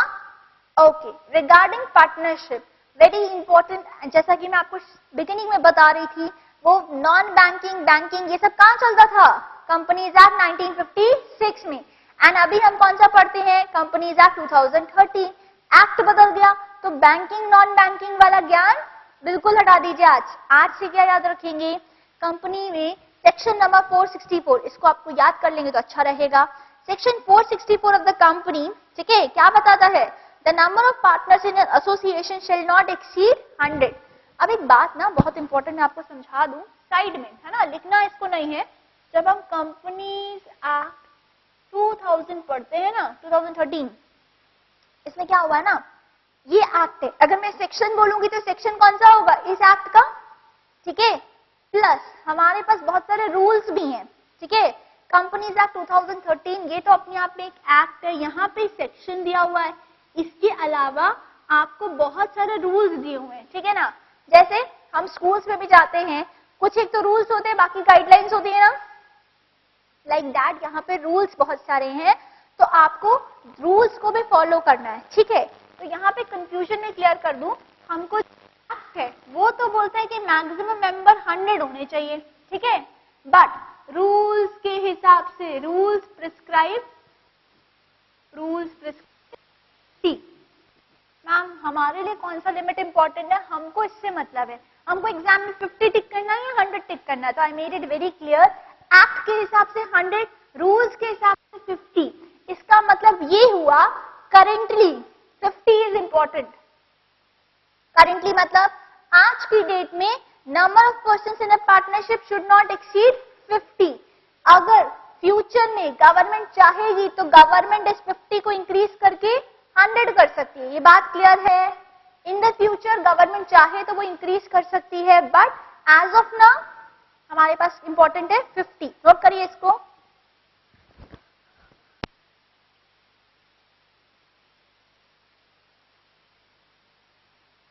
लिसन, कंपनीज एक्ट लिमिट देता है, कंपनीज एक्ट 2013 लिमिट बताता है 100 as per the rules. Company rules ही हैं, ठीक है ना, कोई दूसरे रूल्स नहीं पढ़ा रही हूँ। कंपनी रूल्स के हिसाब से वी हैव गॉट नंबर 50। तो आप दोनों लिमिट लिखो एंड नीचे हम एक नोट लिखते हैं, एग्जाम में हमको कौन सा टिक करके आना है, ठीक है। बेसिक बात लिख लीजिए, द रूल्स गिवन आप लिखिए एक्ट के हिसाब से, कंपनीज एक्ट ऐसा लिख लीजिएगा, companies act 2013 100, company rules prescribe 50. Therefore, maximum number of persons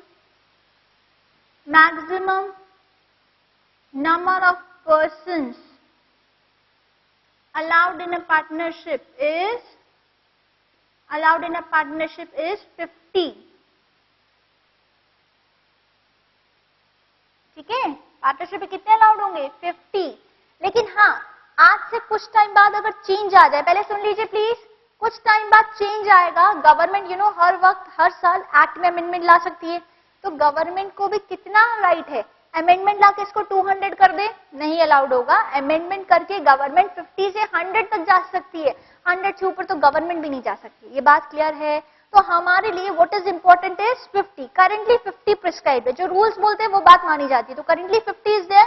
आपसे पूछेंगे मैक्सिमम नंबर ऑफ पार्टनर्स बताइए मुझे 50। व्हाट इफ 51 हो गए? 51 हो जाएंगे तो हम उसको बोलेंगे इलीगल एसोसिएशन, ठीक है ना। तो पहले ये लिख लीजिए, maximum number of persons allowed in a partnership 50। उसके बाद इसी में नीचे कोशिश करिएगा, या आप साइड में कहीं लिख लीजिए, if number exceeds 50, number of what? Number of partners, ठीक है। If number of partners exceeds 50, it will become a illegal association. illegal association, कोशिश करिए इसको इन्वर्टेड कॉमा में लिखें, illegal association।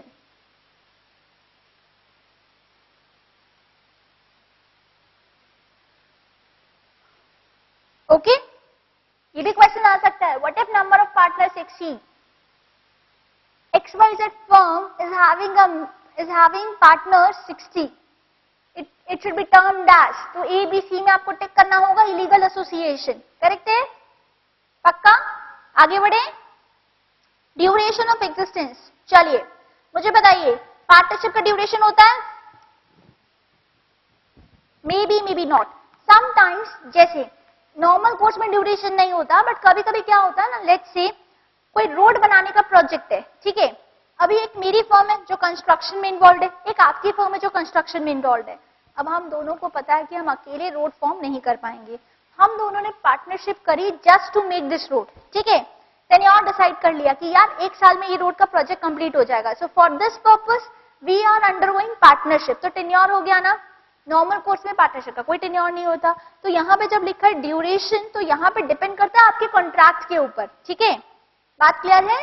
पार्टनरशिप का duration will depend upon the contract, while in case of company क्या कोई ड्यूरेशन होता है? 10 साल कंपनी चलाएंगे, ऐसा कुछ होता है? कंपनी इज हैविंग एक वर्ड जो आपको आना चाहिए, company is having a perpetual status, ठीक है। दैट मीन्स मेंबर्स में कम, मेंबर्स में go, but company will remain forever.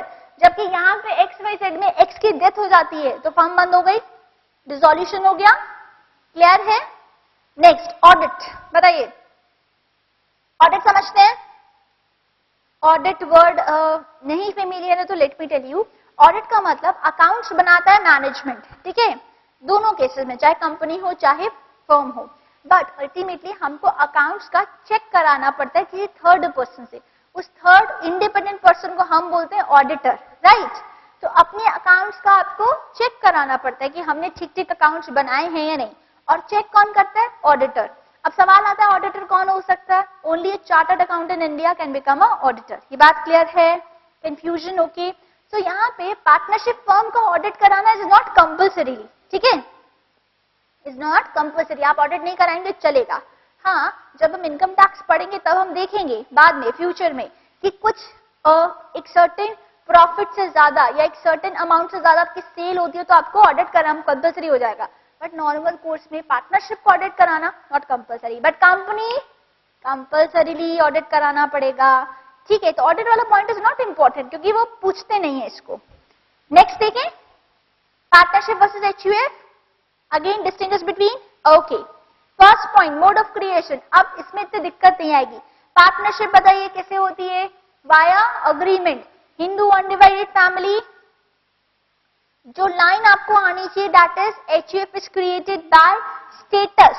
Status word को करिए अंडरलाइन या circle, what ever you want. Status is very important. एक एचयूएफ ऑलरेडी चला आ रहा है, एनी पर्सन, जो भी पर्सन उस फैमिली में, basically any person take birth in that family, just because उस फैमिली में उसने बर्थ लिया है, उस स्टेटस से वो एचयूएफ का मेंबर बन गया ना। अग्रीमेंट थोड़ी ना हुआ जस्ट बॉर्न बेबी का और फैमिली का, बट स्टिल वो ऐसे ही चलता है। जबकि पार्टनरशिप में agreement is required. Death of a member, बताइए पार्टनरशिप में one member died, normally dissolution होता है। दिमाग में आ रहा होगा मैम बाकी बच्चे लोग भी तो कंटिन्यू करते हैं, हमने तो पार्टनरशिप अकाउंट्स बनाए हैं, आई होप बनाए हैं ना। डेथ के बाद क्या होता है? बाकी लोग कंटिन्यू कर रहे हैं, गेनिंग रेशियो और वो सब निकालते थे, राइट। ये सारी बातें ठीक हैं, बट अल्टीमेटली नॉर्मली वो होता है रिकॉन्स्टिट्यूशन, अगर वर्ड सुने हो तो। बट नॉर्मली पार्टनर की डेथ के बाद फर्म डिसोल्यूट हो जाती है, फिर जो बच्चे हुए पार्टनर से वो लोग फिर से मिलकर फर्म बनाते हैं, लाइक दैट चलता है। But in case of HUF किसी की डेथ होती है तो कुछ नहीं फर्क पड़ता, ठीक है। Does not give rise to dissolution, ये इंपॉर्टेंट है हमारे लिए, does not give rise to dissolution. Management, बताइए मुझे पार्टनरशिप में who will manage? All partners. But in the case of HUF one person, very important, क्या बोलते हैं उसको? Karta, head of the family, that person used to manage. Authority to bind, मिला सबको? Authority to bind, ये वाला point कौन सा वाला है? म्यूचुअल एजेंसी वाला। So a partner can by his act bind the firm, clear है। But in case of HUF क्या होगा बताइए मुझे? Only the karta has the authority to bind, karta ने जो बोल दिया बाकी सब मेंबर्स को मानना पड़ेगा। बट दूसरे बिजनेस में ऐसा चलता है, आई मीन बाकी मेंबर्स अगर कुछ बोलते तो क्या वो बाइंडिंग होगा? नहीं, कर्ता जो बोलता है वो बाइंडिंग होता है। लाइबिलिटी देख लीजिए फटाफट से, पार्टनरशिप लाइबिलिटी, एचयूएफ में लाइबिलिटी इंपॉर्टेंट बात है, आप ध्यान दीजिए। एचयूएफ में लाइबिलिटी अगर पूछे तो हमसे पूछेंगे मैम किसके पूछ रहे हैं आप ये बताइए, यू शुड आस्क मी, कर्ता की या अदर मेंबर्स।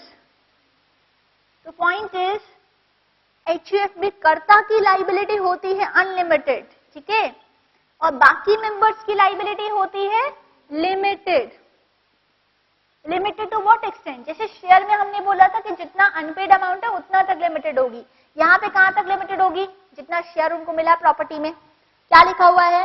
अदर को partners are liable only to the extent of their share in the profits of family business, ठीक है जी, क्लियर है। तो वहां पे कर्ता की लाइबिलिटी कभी कभी पूछ लेते हैं अलग से। Okay, calling for accounts on closure, बताइए मुझे क्या मतलब हुआ इसका?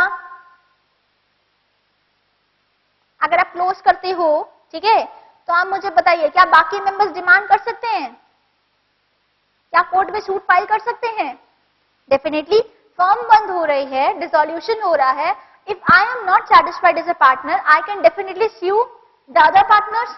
एचयूएफ में ऐसा होता है क्या? ओनली ऑन सेपरेशन, ठीक है, एक्सेप्ट ऑन सेपरेशन। क्या लिखा हुआ है? On the separation of joint family a member is not entitled to ask for accounts of the family business। आप ये डिमांड नहीं करोगे, चलो कोर्ट में सिर्फ पार्टीशन वाला केस अलग होगा, बट नॉर्मल कोर्स में you are not suppose to ask for the accounts, right. बात समझ आई? नेक्स्ट, गवर्निंग लॉ, बहुत सिंपल, कौन सा लॉ चलता है पार्टनरशिप में? Partnership act 1932, Hindu undivided family पे Hindu law, okay. Minor capacity, minor समझते हैं, माइनर कौन होता है बताइए मुझे? Below 18, right. Indian contract act की एक लाइन बाय हार्ट हम कर लेंगे उस टाइम, आज सिर्फ समझ लेते हैं। अ minor can not enter into a contract, ठीक है, एक माइनर कॉन्ट्रैक्ट नहीं कर सकता। तो पार्टनरशिप फर्म में बताइए मुझे क्या पार्टनर बन सकता है? पार्टनर बन सकता है?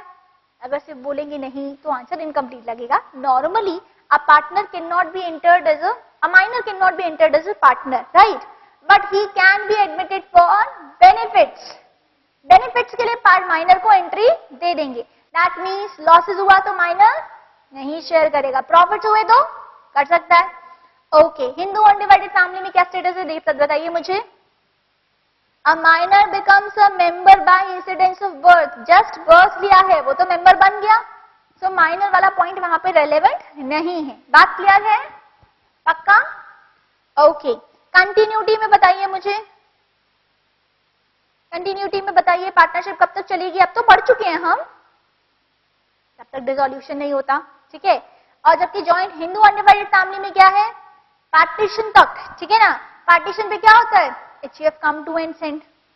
अब जो जैसे अब एक फैमिली है, ठीक है ना, mister A is there, HUF चला रहे हैं अपना, अच्छा खासा चल रहा है. अभी HUF कब तक चलेगा, जब तक फैमिली में पार्टीशन ना हो. लेट्स से मिस्टर बी और सी दोनों बेटे उसके अलग हो जाते हैं, तो बी का अलग फैमिली बन गया, सी का अलग बन गया, HUF पे ब्रेक लग गया. अभी बी अपनी फैमिली में HUF अलग चला सकता है, ठीक है. पॉइंट समझ आया ये? पक्का. यानी एक बार पार्टनरशिप होती है, एंड हो जाता है. लास्ट डिफरेंस और देखिए पार्टनरशिप वर्सेस को ओनरशिप, ठीक है जी.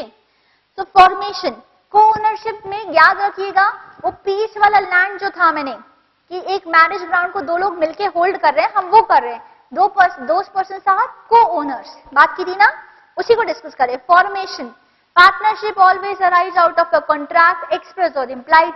को ओनरशिप में क्या हो सकता है, it may arise from agreement और बाय ऑपरेशन ऑफ लॉ. ध्यान दीजिएगा को ओनरशिप में अग्रीमेंट भी हो सकता है. हम दो अनरिलेटेड लोग हैं, हम दोनों ने मिलकर मैरिज हॉल खरीदा, अग्रीमेंट किया होगा, ठीक है, बट ये तीनों बहनें, ठीक है, साथ में प्रॉपर्टी चला रही है, तो इनहेरिटेंस था, पापा की प्रॉपर्टी आपको मिल गई, इनहेरिट किया आपने, उत्तराधिकारी. तो बाय ऑपरेशन ऑफ लॉ भी फॉर्मेशन हो सकता है, अग्रीमेंट भी हो सकता है. ओके, पार्टनरशिप में अग्रीमेंट कंपल्सरी. इंप्लाइड एजेंसी बताइए मुझे. Partners, agent, co-owners, we are not agent, right? Nature of interest. Nature of interest बहुत सिंपल है कि यहाँ पे प्रॉफिट्स और लॉसेस दोनों शेयर होते हैं, बट यहाँ पे क्या होगा, co-ownership does not necessarily involve sharing of profits and losses, right? Next, transfer of interest बताइए मुझे. पार्टनरशिप में इंटरेस्ट कभी ट्रांसफर होता है, only on the consent. Okay, को ओनरशिप में बताइए मुझे विदाउट द कंसेंट हो सकता है. सी मेरी प्रॉपर्टी, वी आर को ओनर्स. नाउ अगर मैं चाहूं तो मैं मेरी प्रॉपर्टी मेरी बेटी को गिफ्ट कर सकती हूँ, राइट. फिर वो और आप बेसिकली क्या हो जाओगे, को ओनर. तो यहाँ पे वो लाइन इंपॉर्टेंट अंडरलाइन कर लीजिए, a co owner may transfer without consent of others. A co owner may transfer without consent of others. Is this okay, comfortable? आगे का कंटिन्यू करें. Shall we proceed?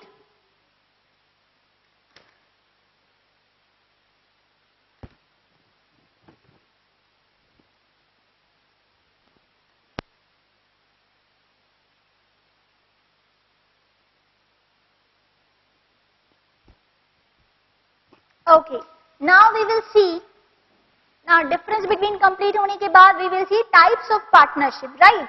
When I say types of partnership, that means मैं कहीं ना कहीं बात करूंगी tenure की. टेन्योर समझते हैं? Yes, we will talk about the duration की पार्टनरशिप कितने ड्यूरेशन की. तो one is partnership at will, in the important heading है वो पार्टनरशिप एट विल. विल का मतलब नॉर्मल केस में 90% केसेस में ऐसा ही होता है, when there is no specific contract कि हम कितने टाइम तक बेसिकली कंटिन्यू करेंगे पार्टनरशिप, ठीक है. Cell phones are not allowed in class. Okay, so when there is no contract basically between the persons regarding the duration, क्या लिखा हुआ है, no contract between partners for duration, this is known as partnership at will. Now see, अगर कोई duration decided नहीं है, ये तीन लोग हैं, राइट, तो क्या लाइफ लॉन्ग ये कंटिन्यू करेंगे? किसी की डेथ हो गई या कोई छोड़ना चाहे तो अलाउड है ना. पार्टनरशिप एट विल था, यानी पार्टनरशिप फॉर्मेशन के time they people have not decided कि कितने टाइम तक बिजनेस करेंगे, बट अभी एक्स की डेथ हो जाती है या in general X wants to discontinue, X क्या कर सकता है, सबको इंफॉर्मेशन देगा, कंसेंट ऑफ ऑल से डिसोल्यूशन हो जाएगा। इज दिस ओके, क्लियर है? और दूसरा वाला कौन सा होगा, partnership is form for a particular purpose, वो रोड कंस्ट्रक्शन वाला। हमने एक बेसिकली कॉन्ट्रैक्ट, उसको हम कभी कभी ज्वाइंट वेंचर भी बोलते हैं, राइट, किसी एक पर्टिकुलर वेंचर के लिए। चलिए देखिए, particular partnership, a person may become a partner with some other partner in particular business enterprise for a particular venture such as construction of road, laying a railway line, right? क्योंकि ये ऐसे काम है कि अकेले तो हो नहीं सकते हैं, तो हम लोगों ने सिर्फ मिलकर ये काम कंडक्ट करने के लिए पार्टनरशिप की। जैसे ही काम कंप्लीट हुआ, आप अपने रास्ते में मेरे रास्ते, ठीक है जी, क्लियर है? तो ये हो जाता है types of partner, important.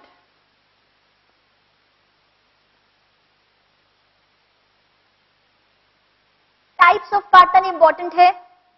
First, active और एक्चुअल पार्टनर। मिला सबको? क्या लगता है कौन होगा एक्टिव और actual? Who takes part in the management, मतलब वो डे टू डे एक्टिविटीज में एक्टिव है, ठीक है ना, ऐसा नहीं कि सोया हुआ और ये एक्टिव है, वो मतलब नहीं है। To participate in the management of day to day activity, ठीक है, उसको हम बोलेंगे active partner. Now, because he is actively participating in the management, so obviously every person dealing with the firm is aware of this person. Let's say Mr. X की बात करती हूँ, बहुत एक्टिव है, ठीक है।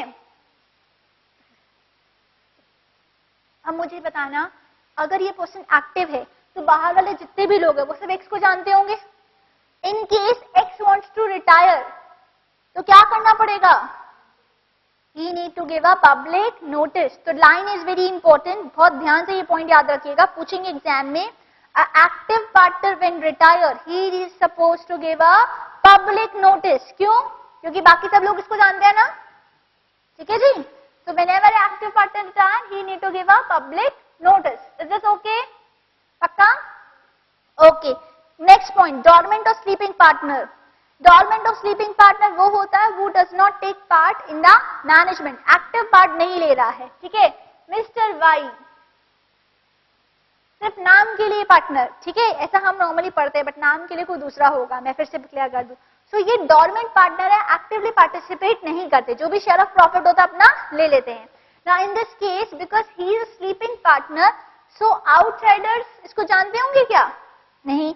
That means on his retirement he is not supposed to give a public notice. ये बात क्लियर है? तो यहाँ पे देखो क्या लिखा हुआ है, since he is not involved in the management of the firm, he is not known to partners. ठीक है, इतनी लाइन लिखी है, उसके आगे एक लाइन ऐड करिए, on retirement he is not required to give public notice. On requirement, on requirement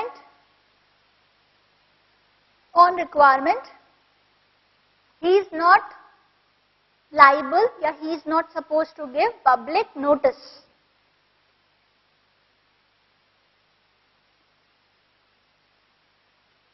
Is this okay? Clear है ये point? Done? Next,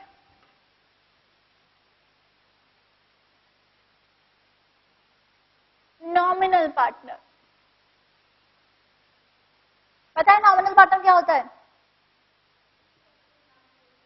exactly, nominal partner is one वो लेंड्स हिज नेम, ठीक है ना, just lends his name. अच्छा, that means he does not have a real interest in the business of partnership firm, ठीक है। तो ये क्या करेगा, क्या करेगा, ये कैपिटल नहीं लगाएगा, प्रॉफिट्स नहीं शेयर करेगा, पार्टिसिपेट भी नहीं करेगा, ये बात क्लियर है? दैट मीन्स ये 3 पॉइंट्स, प्रॉफिट, कैपिटल से स्टार्ट करते हैं, कैपिटल, प्रॉफिट, पार्टिसिपेट, तीनों चीजें नहीं करेगा ना, right. So he is the partner, nominal partner की मैं बात करूं, he just lend his name to the firm. कोई बहुत नामी पर्सन है, ये इन लोगों ने रिक्वेस्ट करी, एक्स और वाई ने रिक्वेस्ट करी, ये रिलेटिव है मान लीजिए एक्स और वाई के, ठीक है, बहुत ही रेपुटेड पर्सन है। तो इन लोगों ने रिक्वेस्ट की, सर आप सिर्फ नाम के लिए हमारे बिजनेस में जुड़ जाइए, आपको कुछ भी नहीं करना है, बिल्कुल बॉदर नहीं करिए, हम ना आपसे कैपिटल डिमांड करेंगे, ठीक है, ना सर आपसे शेयर करेंगे प्रॉफिट्स, आप तो इतने रेपुटेड है, क्या जरूरत है आपको प्रॉफिट्स की, पार्टिसिपेट भी नहीं करना है, वी विल मैनेज एवरीथिंग। आप सिर्फ नाम के लिए आ जाइए, just because Y Z business में जुड़ जाते हैं, एडवांटेज हो रहा है इन दोनों को। Got my point? इसको हम क्या बोलेंगे? Nominal partner. वहां पे क्वेश्चन आता है, कंफ्यूजिंग लगता है, हम ये याद करके जाते हैं, nominal partner is one who lends his name, but exam में इन्वेस्टर्स कैपिटल याद रहता है, शेयरिंग ऑफ प्रॉफिट्स याद नहीं रहता। वहां पे ऐसा लगता है कि यार प्रॉफिट्स तो शेयर करता ही होगा, पार्टनर है, तो be very clear, nominal partner does not share the profits. Clear है? यहाँ पे कंफ्यूजन आता है, इसलिए इसको मार्क कर लीजिएगा कि ये प्रॉफिट शेयर नहीं करता। Okay, next is partner in profit only, may be possible, as I told you earlier, कि हो सकता है कोई एक पार्टनर से प्रॉफिट शेयर करे और वो लॉसेस ना शेयर करे। इज इट पॉसिबल ना? बिल्कुल पॉसिबल है।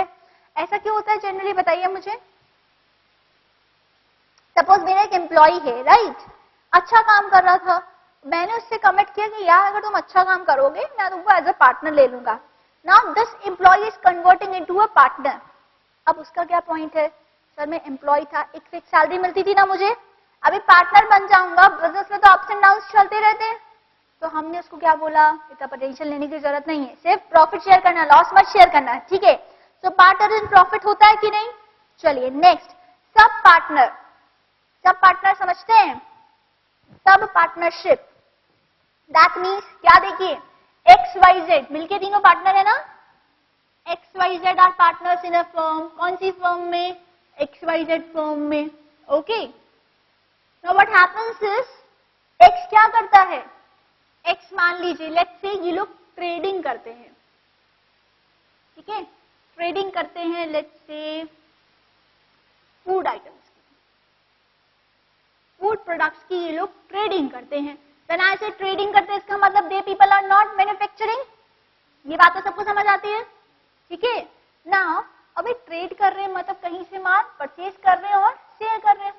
अभी एक्स के लेट्स से एक्स है मिस्टर पी, एक्स का फ्रेंड है, ठीक है।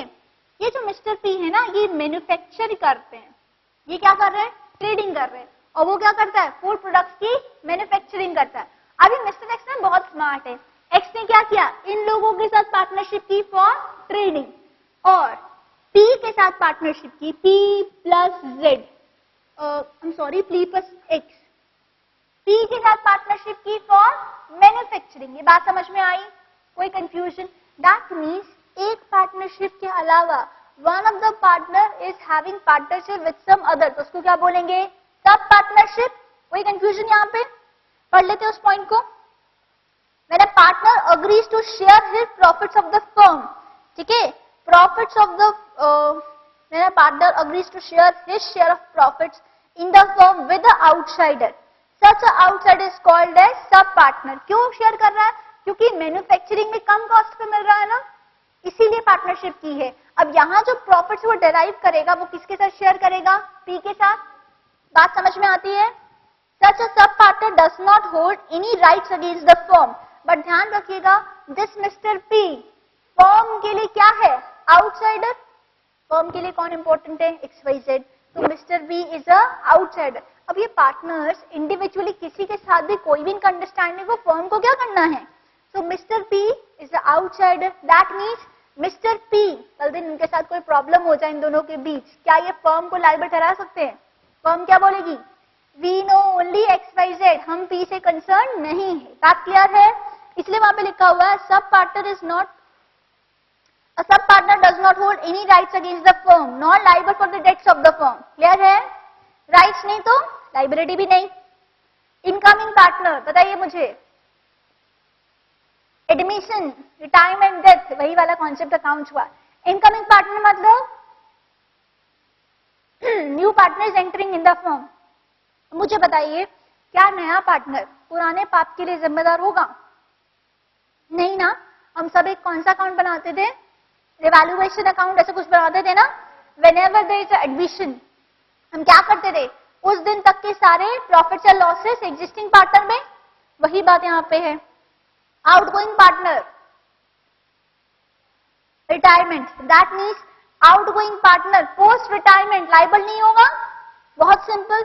एक इंपॉर्टेंट बात, चाहे इनकमिंग हो चाहे आउटगोइंग हो, it should be with the consent of all the partners. Majority consent नहीं चलेगा।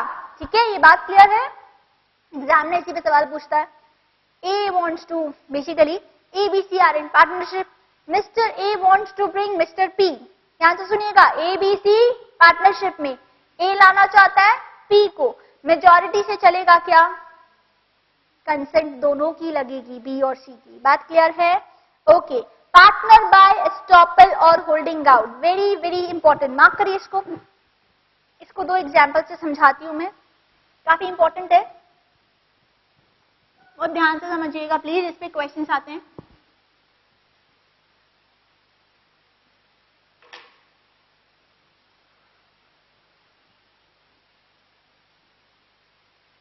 I'll give you two examples, ठीक है?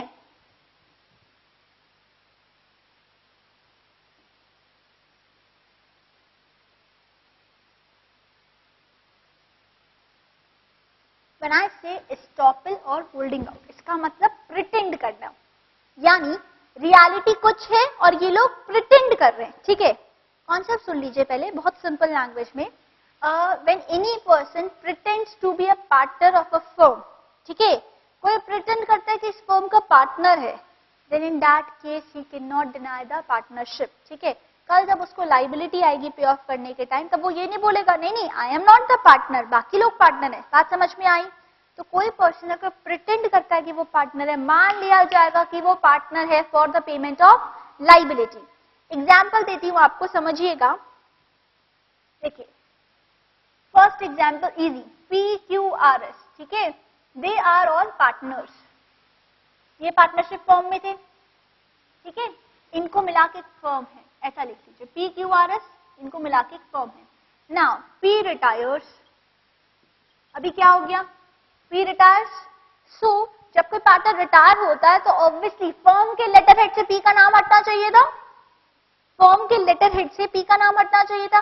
But what happens is post retirement also क्या हुआ, फर्म के लेटर हेड को चेंज नहीं कराया, फर्म के लेटर हेड पे अभी भी PQRS आ रहा था। बात समझ में आई? लेटर हेड से P का नाम नहीं हटा, बेसिक कॉन्सेप्ट। ठीक है, अभी मुझे बताइए, क्या लाइबिलिटी के लिए कोई लाइबिलिटी अगर आती है, in that case whether P will be responsible? आप बोलोगे मैम हमने तो अभी अभी पढ़ा outgoing partner, if a partner retires तो post retirement he will not be liable. But concept है पार्टनर बाय एस्टॉपल और होल्डिंग आउट। सी, अगर P रिटायर हुआ तो उसको पब्लिक नोटिस देना चाहिए, सारा प्रोसीजर करना चाहिए। P रिटायर हुआ, स्टिल वो लेटर हेड पे आ रहा है, फर्म का जो लेटर हेड है उसमें अभी भी क्या दिख रहा है? PQRS। अभी ये आउटसाइडर मिस्टर ए, इन्होंने P पे बिलीव करके, P पे भरोसा करते थे, P पे बिलीव करके अगर फर्म को डिलीवर कर दिया गुड्स, सप्लाई किया, मुझे बताइए क्या लाइबिलिटी सिर्फ QRS की होगी या P की भी होगी? क्वेश्चन समझ आया? पहले P लेटर हेड पे अभी भी आ रहा था, that means P is pretending और एज अ पार्टनर। ठीक है, प्रिटेंड कर रहा था कि पार्टनर है on the letterhead at least. अभी इन केस में कॉन्सेप्ट ये कहता है, if any person is pretending that he is a partner, then in that case liability के टाइम डिनाई नहीं कर सकता। अभी P डिनाई नहीं करेगा, जो भी लाइबिलिटी आएगी P will be equally responsible. ये बात क्लियर है? कॉन्सेप्ट समझ आया? अब एक बार ये कॉन्सेप्ट पढ़ते, फिर मैं एक और एग्जांपल दूंगी, फिर क्लास एंड करेंगे। देखिए, when a person who is not really a partner, ना यू में से मैम P तो पार्टनर था, देखो रिटायर हो गया है, so he is not a partner as of now. तो when a person who is not a partner but induces other person to believe that he is a partner. ना P ने कैसे induce किया? दूसरों को भरोसा दिलाना कि हम पार्टनर हैं। P ने कैसे भरोसा दिलाया? Okay, induces other person to believe that he is a partner, and the person so induced, Mr. A, make transaction with the firm. Clear है? The person inducing will be liable as a partner to the person making transaction. Such partner later on, that means Mr. P, later on, if he denies his being a partner, he will be stopped from doing so. Clear हुआ एकदम? ऐसे बिना example को 4 बार पढ़ लेंगे समझ नहीं आएगा। बात क्लियर है? पक्का? ओके। अभी अनदर एग्जाम्पल, लेट्स से ए और बी पार्टनर्स हैं, ठीक है? कोई कंफ्यूजन? ए और B together are partners. Okay, now A introduce C to D as partner, ठीक है? अभी ए ने सी को इंट्रोड्यूस किया, किसको? डी को, ठीक है? कैसे कि ये पार्टनर है। सी रियल में क्या था? रियलिटी में he is a manager, but A introduce him as partner. कोई कंफ्यूजन? ये मीटिंग चल रही है, बढ़िया सी पार्टी चल रही है फर्म की, तो ए ने बी को मिलवाया सी से, ठीक है? कैसे इंट्रोड्यूस किया? ये सी माय पार्टनर, ठीक है? Okay, now D. अभी डी ने क्या किया? सी पे बिलीव करके फर्म को सप्लाई कर दिया गुड्स, ठीक है? डी ने क्या किया? डी ने फर्म को सप्लाई किया, ठीक है? गुड्स सप्लाई कर दिया। नाउ इन दैट केस मुझे बताइए लाइबिलिटी किसकी होगी? ओनली ऑफ ए बी और A B C. Who will be liable? A, B, C. Confusion? कोई क्वेश्चन है तो पूछिए, बात ध्यान से सुनिए। One person acting as a partner, in reality he is not a partner and he induces others, ठीक है ना? C ने D को भरोसा दिलाया। अभी अगर C बोल सकता था ना, नहीं I am not a partner, I am just a manager of this firm, but C remained silent, ठीक है? C ने कुछ नहीं बोला। अब इस बात पे बिलीव करके डी को लगा यार 3 लोग हैं फर्म में, अच्छा ही मैनेज कर रहे होंगे, डी ने मटेरियल सप्लाई कर दिया। फॉर दिस वो विल बी लायबल। डी के लिए कौन लायबल होगा? ए बी सी और A B? A B C. Why C? Because C is a partner. कैसे पार्टनर मान लिया जाएगा? Partner by holding out. हाँ, समझ में आई? बैनर लगा लेना कि हम पार्टनर है, रियलिटी में नहीं है कोई बात नहीं, बट स्टिल जब लाइबिलिटी आएगी तो फिर दिया जाएगा। अच्छा, एक क्वेश्चन आता है, क्या इस केस में प्रॉफिट हुआ तो क्या सी से शेयर करेंगे? नहीं, only for the liability, right? तो इस केसेस में आप ध्यान से रखिए, क्या ध्यान रखना है? यानी चीटिंग, जब भी आपको दिमाग में ऐसा हो, कोई भी चीटिंग वाला केस आता है, जब एक पर्सन दूसरे पर्सन को बिलीव दिला रहा, I am the partner, later on you are responsible for liability. Profit कुछ नहीं मिलेंगे, ठीक है जी? Because in reality you are not a partner, but for that particular liability. अच्छा, मान लीजिए इस केस को थोड़ा और ध्यान से सुनिए और कॉम्प्लिकेट करते हैं। मान लीजिए मिस्टर क्यू अगर फर्म को सप्लाई करते हैं तो क्या लाइबल होगा? C. Q some other person supply to the firm, उसके लिए लाइबल होगा सी? नो। जिस पर्सन को आपने बिलीव दिलाया, जिस पर्सन को इंड्यूस किया, only for that person A B C are liable. So इस केस में for D A, B, C are liable. Mister Q के लिए ओनली A और B are liable. ये पॉइंट याद रहेगा, पक्का? Very important, quite heavy as well, ठीक है जी? कोई कंफ्यूजन आज के लेक्चर में? पक्का? कोशिश करिए ये दोनों एग्जाम्पल्स लिखिए और अपनी राइटिंग में, अपनी लैंग्वेज में लिखिए। Let's say for mister Q only A and B are liable. That means partner और holding out, partner by holding out किसके लिए लायबल होगा? जिसको आपने बिलीव दिलाया, induces other person to enter into a contract. Is this okay? Everybody done?